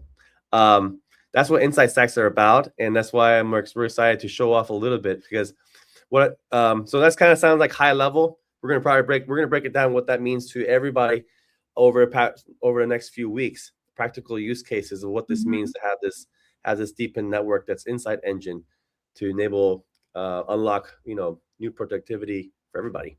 So yeah. And we did say we were going to talk about it at 4 p.m. UTC on this slide, but that would have meant that we did it like at the very beginning of the live stream, which we didn't. We actually did at 5:30 p.m. UTC, which is the usual time that we do the live stream. So maybe if anybody who was expecting us to be live at 5:30 p.m. UTC and didn't see that we were an hour and a half early, they're tuning in right now. And guess what? Nice. Perfect timing. Hey. Because we're going to talk about Sitemap, AI Sitemap. Yeah. So should we just do a quick demo of this, Chris? Yeah, let's do it. Okay. All right. So, I guess I'll share my screen. Maybe that's the easiest way. Yeah, it's working for anybody who wonders. I thought we were going to start our live stream a couple minutes ago, so I had a few things that I was updating, but I just tested it, Jess, and it's running just fine. So the latest update works. Sweet. Okay. So Insight Stack is how we turn the web into something AI can actually work with. Think about like instead of like a one-off answers, it's a queryable database for AI. So not just snapshots, but kind of an ongoing web intelligence engine. That's what you really want to think about it that way. Has the tools to do so. And it reflects how people really make decisions, really research, monitor again, and build confidence over time. So our search gives you pages, Insights gives you context, because with AI, context is king. And so we're going to show you a teaser of like what an insight stack can build. In the first case, what happens when you apply an insight stack to just your own website? Not let alone maybe 10 or 1,000 sites, but what can you do when you just apply it to just your website? So this is pretty cool. With the insight stack, it can understand your site. And why would you want to understand your site? Well, that's actually a great use case for an AI native sitemap. And why you have an AI native sitemap? Well, today a sitemap is pretty much a list of URLs. A lot of sites have this. It's called, it's usually a file called sitemap.xml. And if you have a pretty decent website, you might have 50 links there, or 100 links there. If you're a huge site like Amazon, you can have tens of thousands of links in your XML file. This is a file for bots to be able to crawl your site quickly, like Google does this to understand your website. So they encourage you to have a sitemap so they can crawl your site quickly and include you in search engine results. Is the whole point of that. And again, the unit of measure is the page, the link. That's all that matters.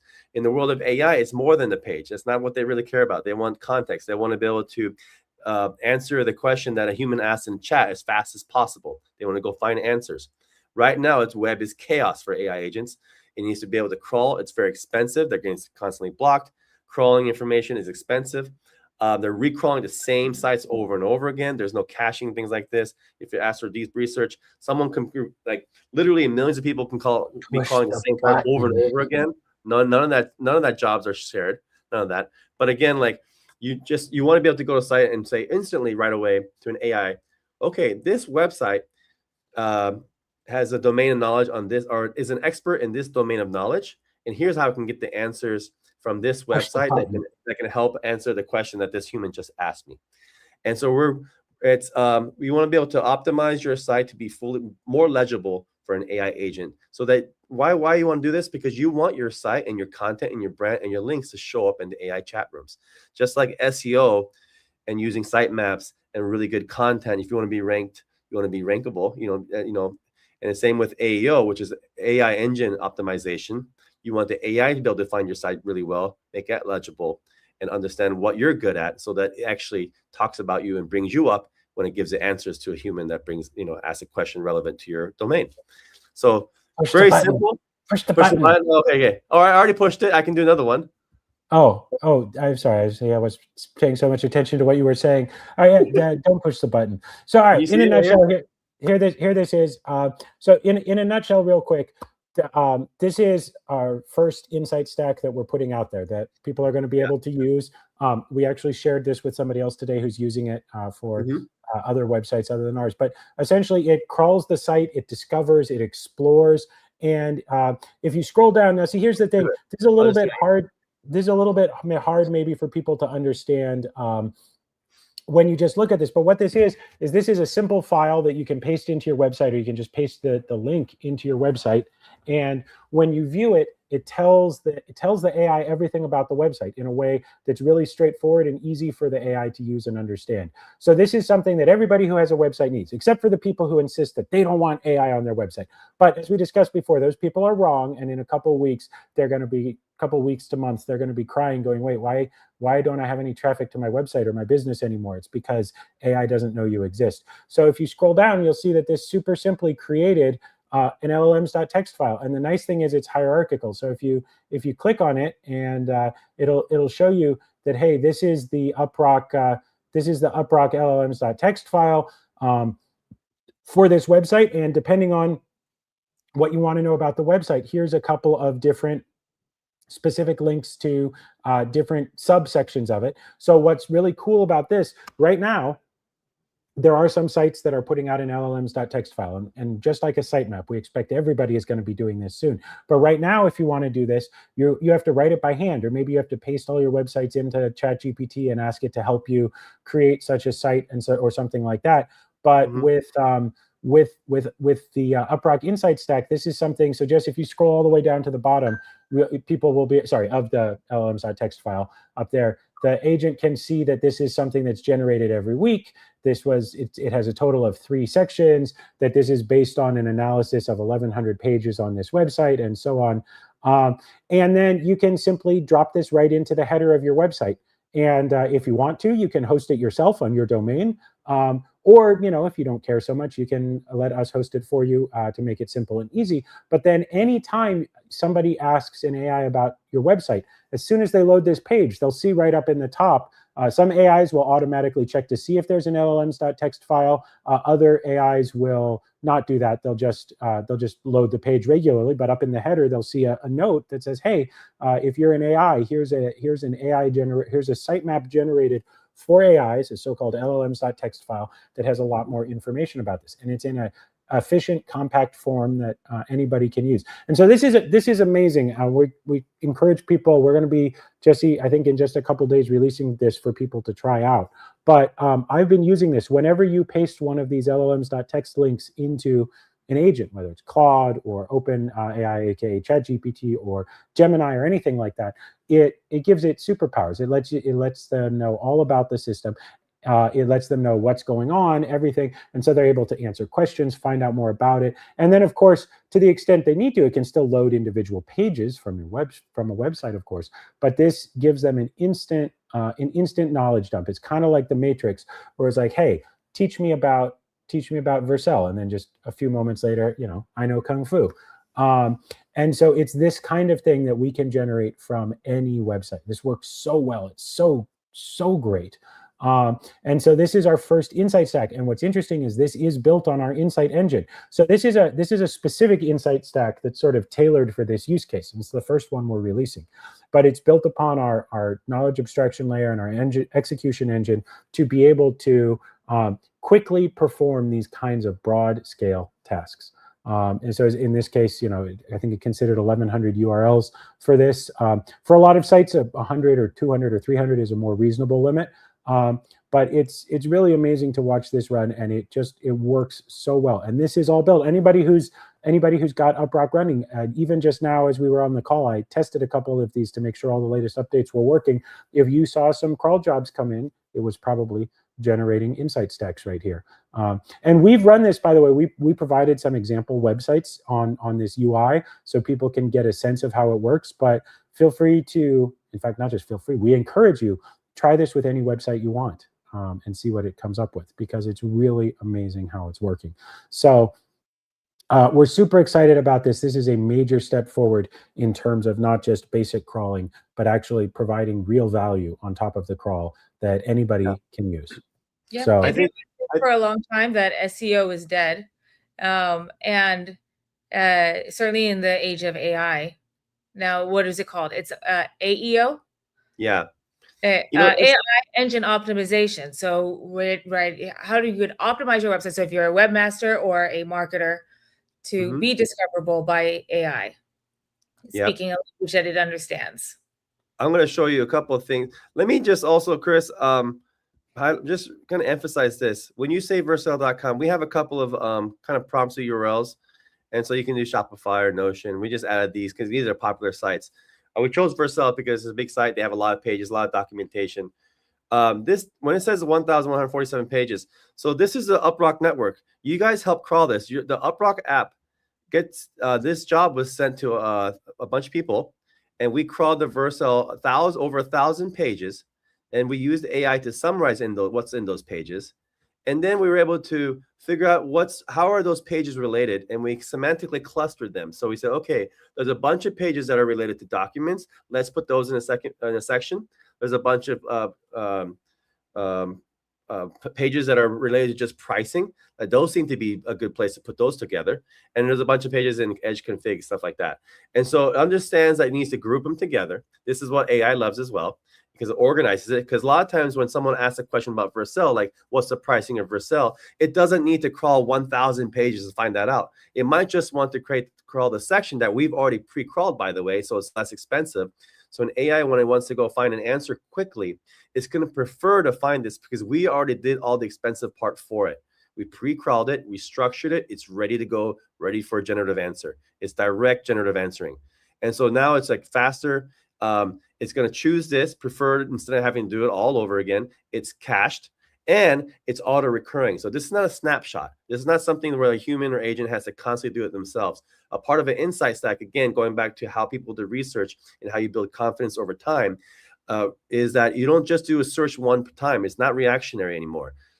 the way insights work is you actually have to know that, hey, this sitemap, you can rely on it because, by the way, in the provenance, in the metadata, we tell you that there's a network that this is how it's being provided, this is how it's being created. Here's the plan. This is a context. This is a sitemap for this website that a human created to be legible for AI. So that context is built in there. So when someone like an AI reads this, it understands the purpose of this. That's very, very important. Context is key. And then also it says, here's how it's created, so he can trust it over time. Here was the last updated, so he knows, and here's what's going to happen, how often it's actually recurrent, is it weekly or not. So now the AI is like, oh, wow, this is a pretty good source of truth for this website, because this thing is not stale. It wasn't just sitemap that was updated 2 years ago. It's actually recrawled every week. This is very, very important. So AI over time will choose to crawl the site first using a stack like this. And if it doesn't answer the question that the human want, it can always go deeper and do the extra labor to browse and crawl extra when it needs to. This doesn't prevent it from doing that. But a lot of times, this is like a really good, quick overview of what a site does.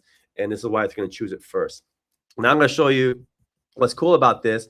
And we've tried this with a lot of different models. And we dropped it in. We dropped the link at the Insight Stack link into Gemini and Grok and Claude and say, hey, what do you think about this? Just to see what would be first reaction. So I'm going to show you that too real quick. 1 second.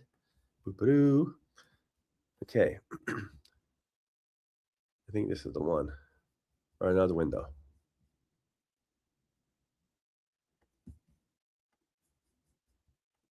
You guys see that? Okay.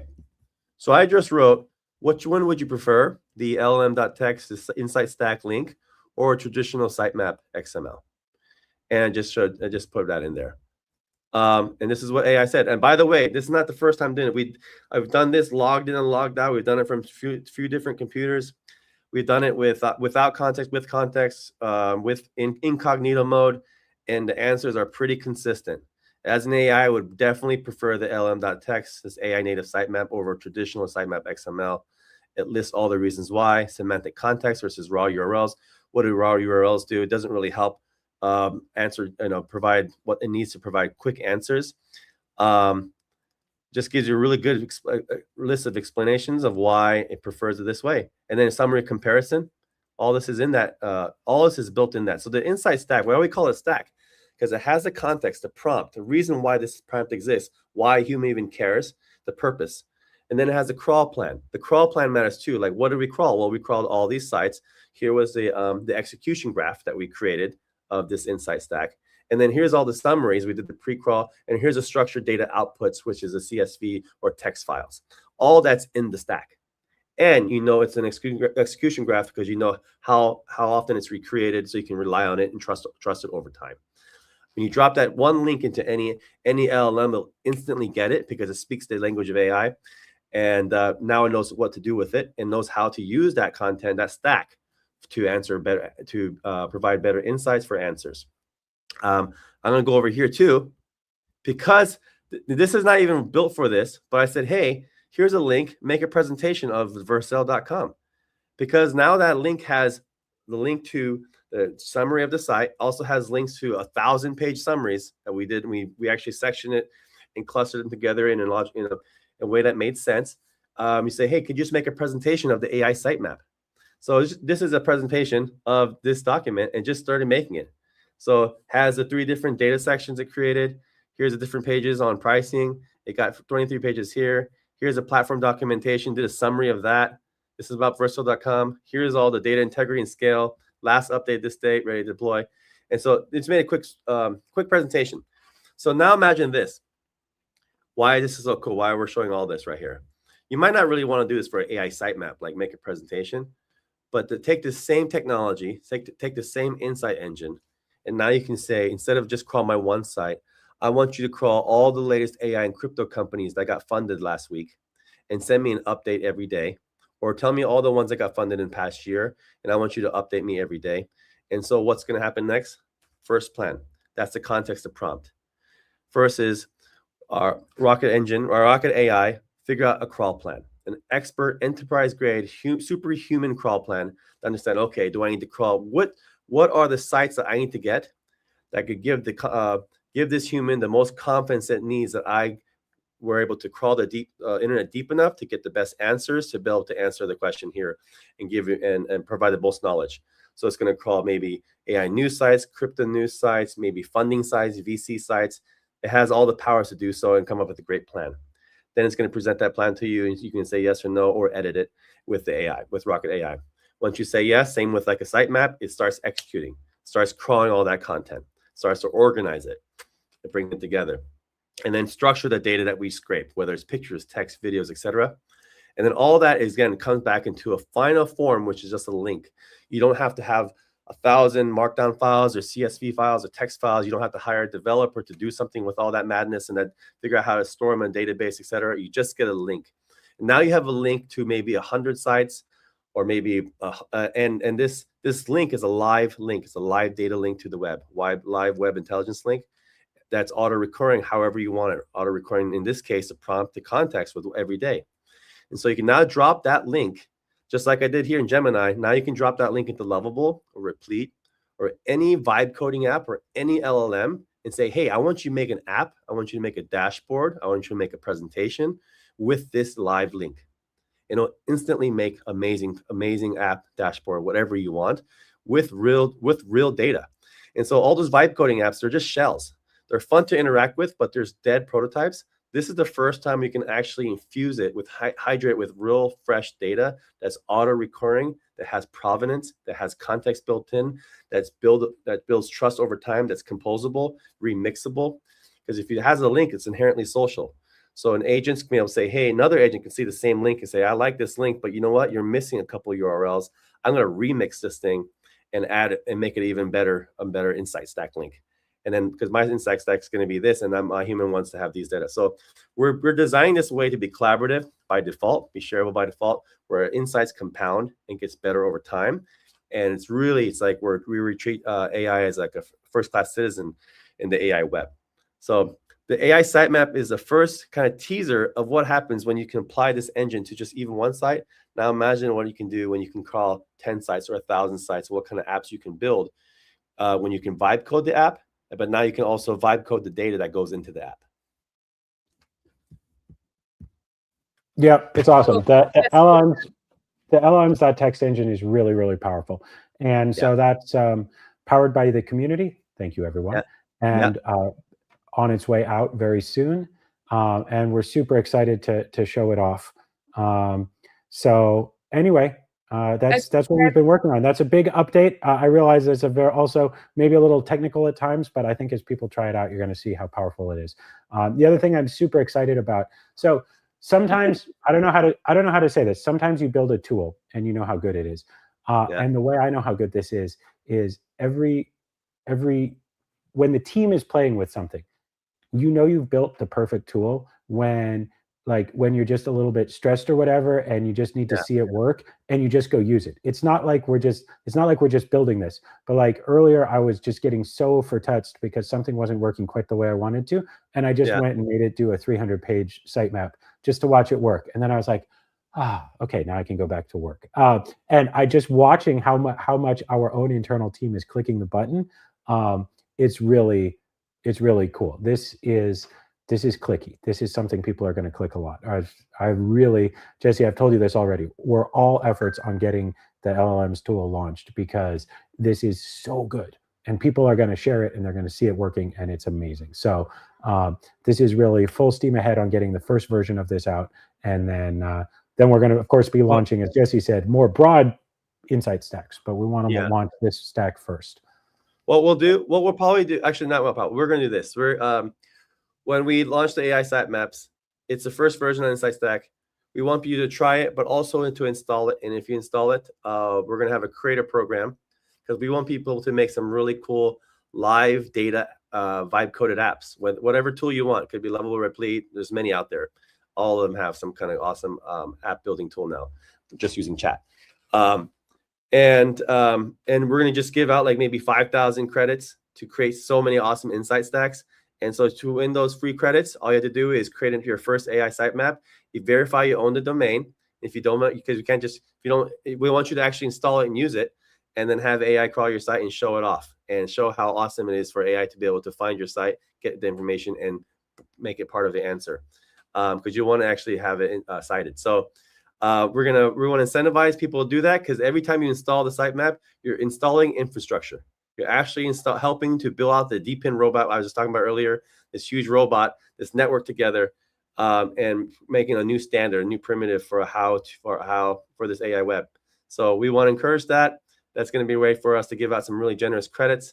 Or you guys, if you want to be part of the creator program, that's one way to get priority listing.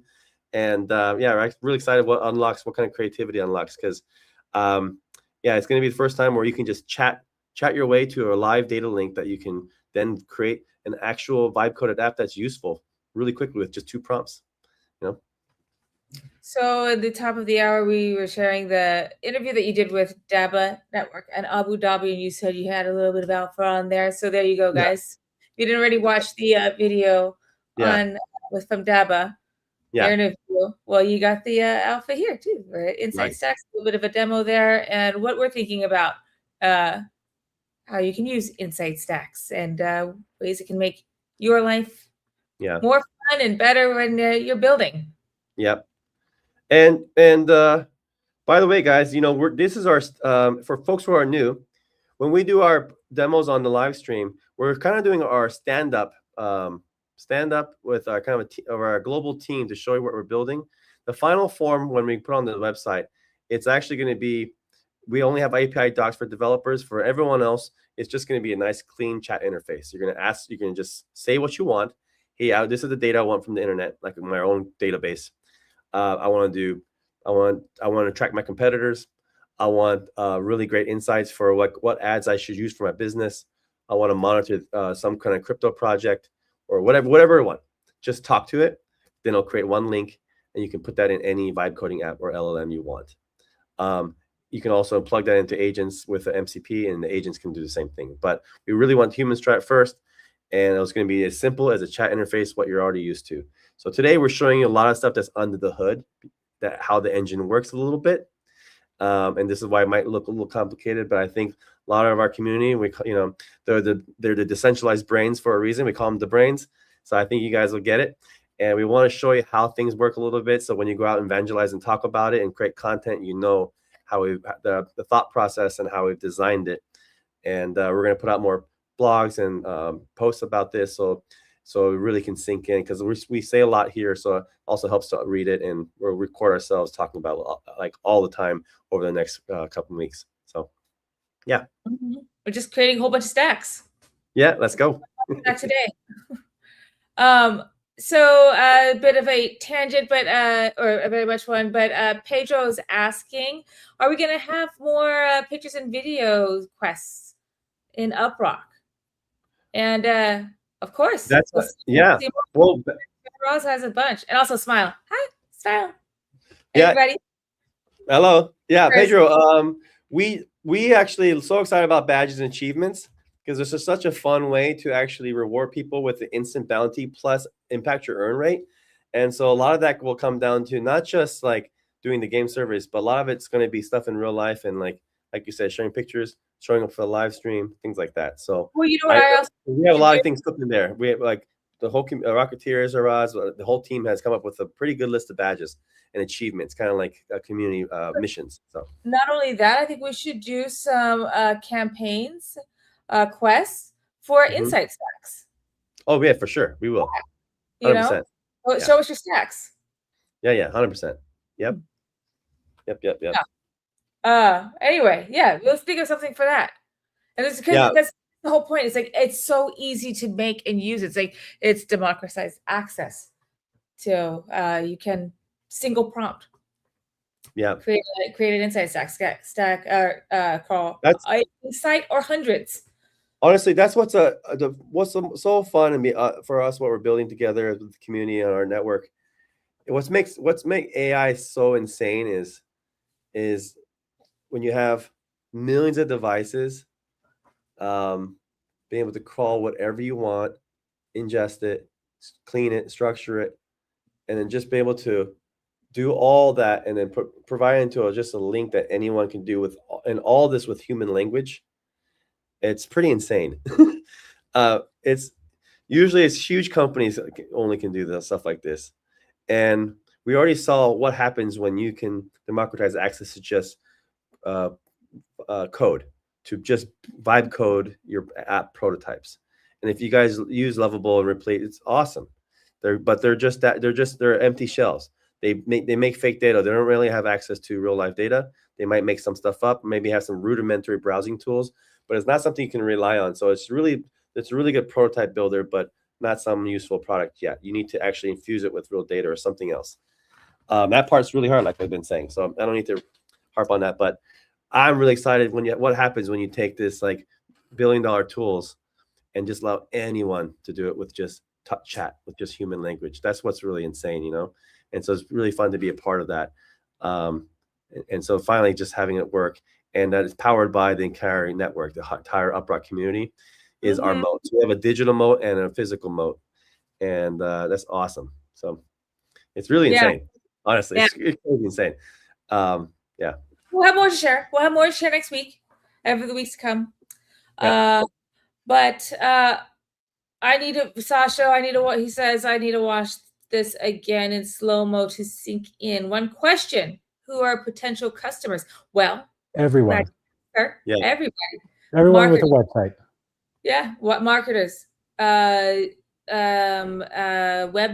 anyone who wants their website to be discoverable. It's the new SEO. It's the answer engine optimization. AI is calling now, not humans. Vibe coders, who, as Jesse was just saying about, if you're using Replete or Lovable to build an app, you want to put some live data in there. And researchers. For yourself, if you just want to find, I don't know, top tokens that people are talking about, or what are the popular articles on X right now, so I know what to write to win that $1 million cash prize. What are people searching for? Like what self-help topics does anybody really care about at the moment, or something like that? Top artists.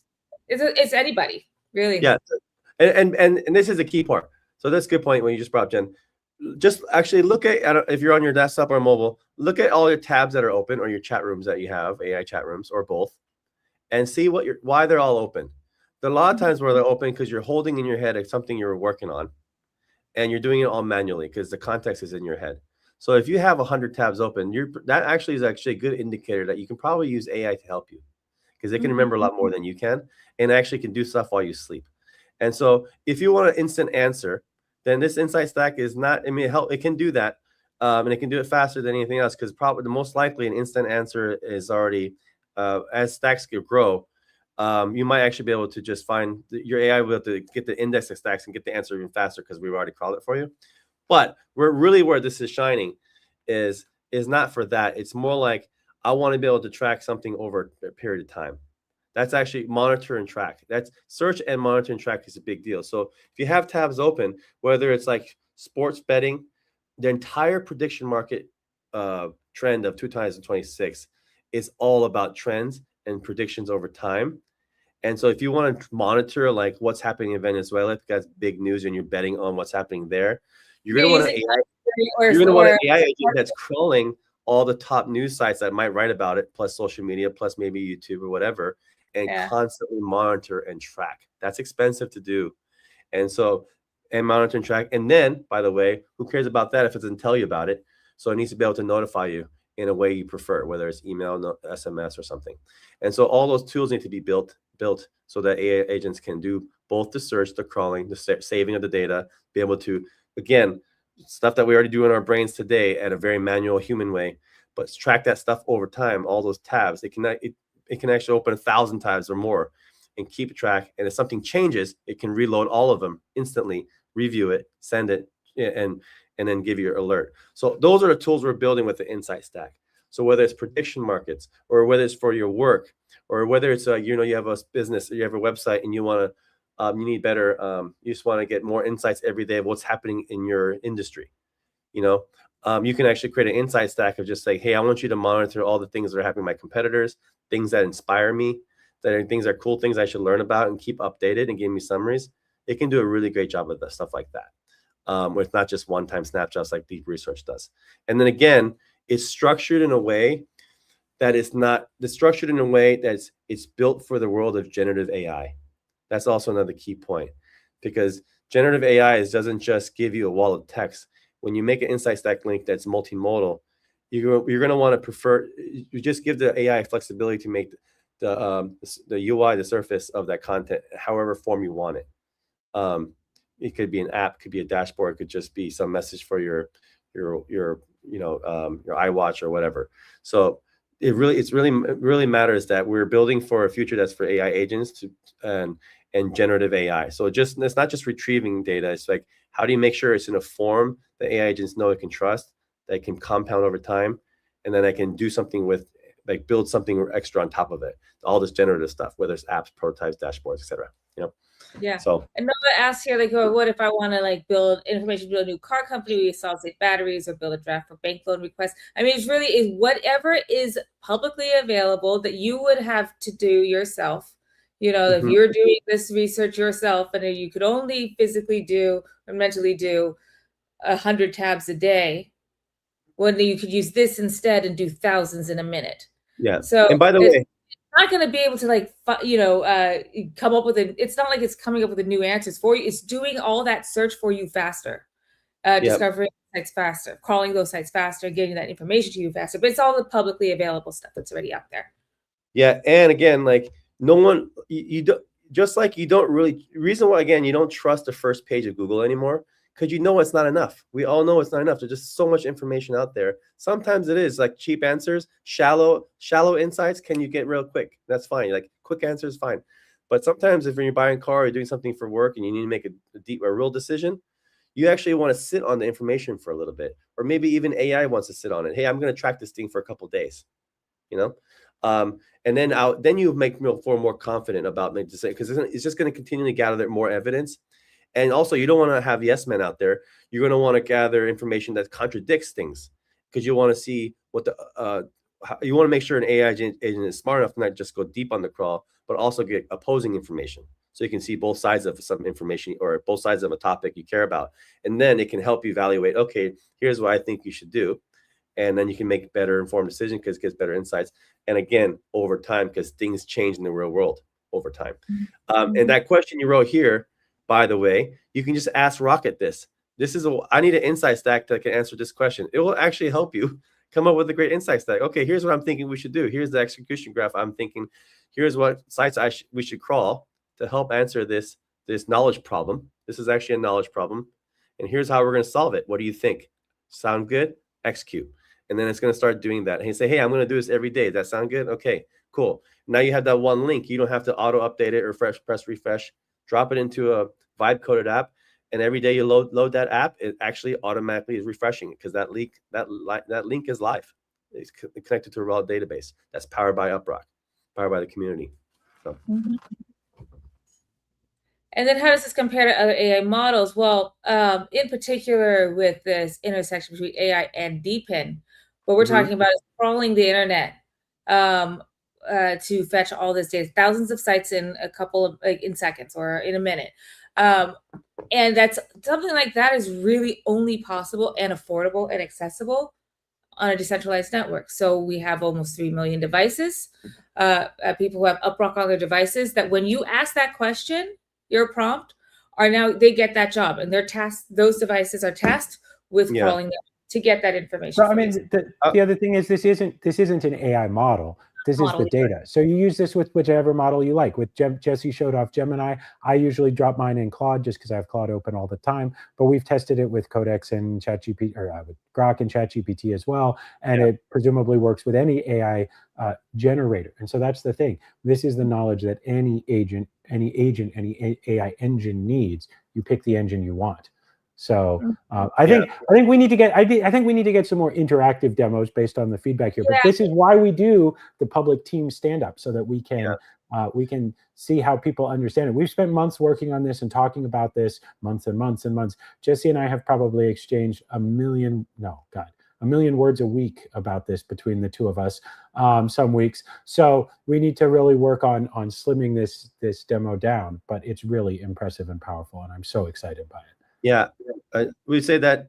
Yeah, it's every LLM behind the hood has some browser tools. It's using a search engine usually, and some rudimentary basic has some basic browser tools to be able to crawl the internet. You know, when ChatGPT first came out, it was really basic. It couldn't even do that.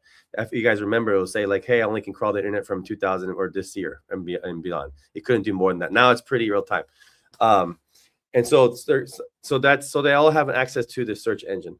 It doesn't have access to monitoring and tracking and all those other things. And again, it's super inefficient, because if you're crawling 1,000 sites because you want to get insights on the top AI and crypto companies, and it requires you to crawl like 100 news sites and crypto sites and AI sites, that's a proper insight stack.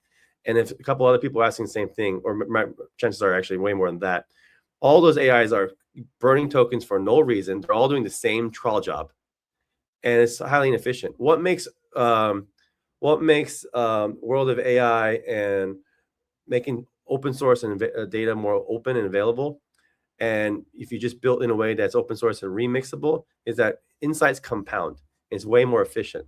And so when you ask an agent, say, "Hey, I want to create a stack that just follows and keeps me alerts of all the top AI crypto companies," the first thing that Rocket will do is say, "Hey, by the way, someone already actually created that insight stack. You don't have to actually waste tokens, and we don't have to do this crawl job because Armin already did it. Why don't you just subscribe to that stack? It's open source, it's already available. Let's just use the same one." It's going to be way more efficient. So and in the world of AI, it's going to always choose the things that cost less, burns less tokens, gets the answer faster. So this whole infrastructure that we're building together is just a far superior way of crawling the internet, not just to get the search, not just to get answers, but to monitor things over time. So just every level of the product is designed for AI to prefer. And that's why it matters. Yeah. So we call it the insight engine because it is what the AI needs, not a search engine.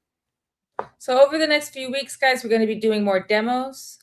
This was the Sitemap demo.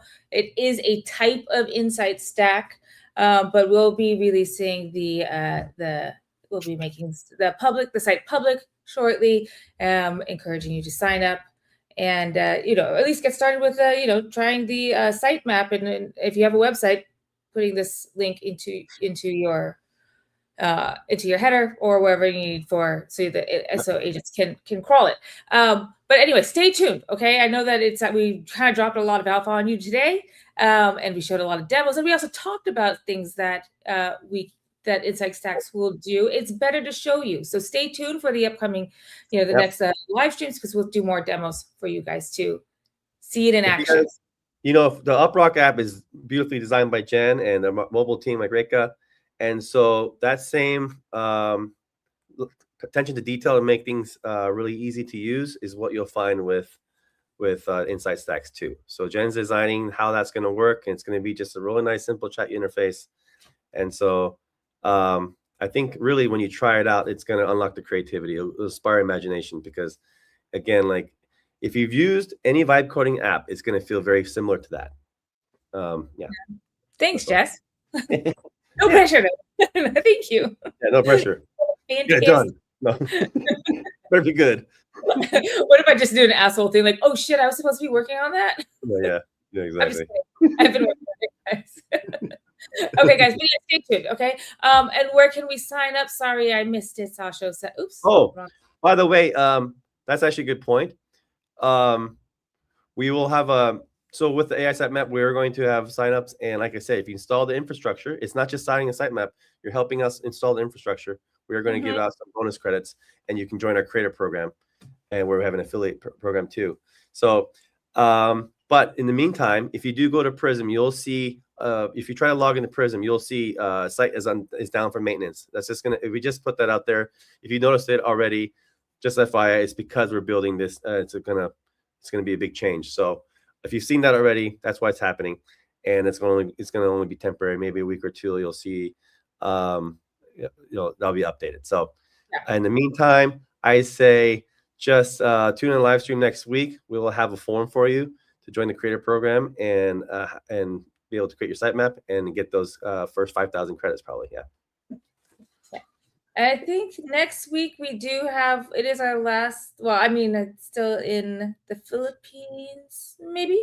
So I'm not sure. Are we going to do this an hour early, 4 o'clock UTC? I think it might be an earlier time because we are also going to have a guest on our live stream next week, and we have to consider their time zone as well. So we might be a little early next week. maybe start a little early and have them in the middle like we did today. Yeah. But yeah. Okay. All right, guys. Well, I think let's wrap it up. Okay. I know there's a lot of questions, but we'll go over more in detail when we have we can actually show you instead of just tell you. Yeah. All right, cool. Well, thanks everybody. Thanks as always, everyone. Thanks for spending your Thursdays with us. It means a lot to us. Hope everybody has a great weekend. We look forward to seeing you all next week. And it's been super fun. Yep. Thanks, everyone. Bye. Bye. Cheers, everybody. Bye. Bye. See you next week.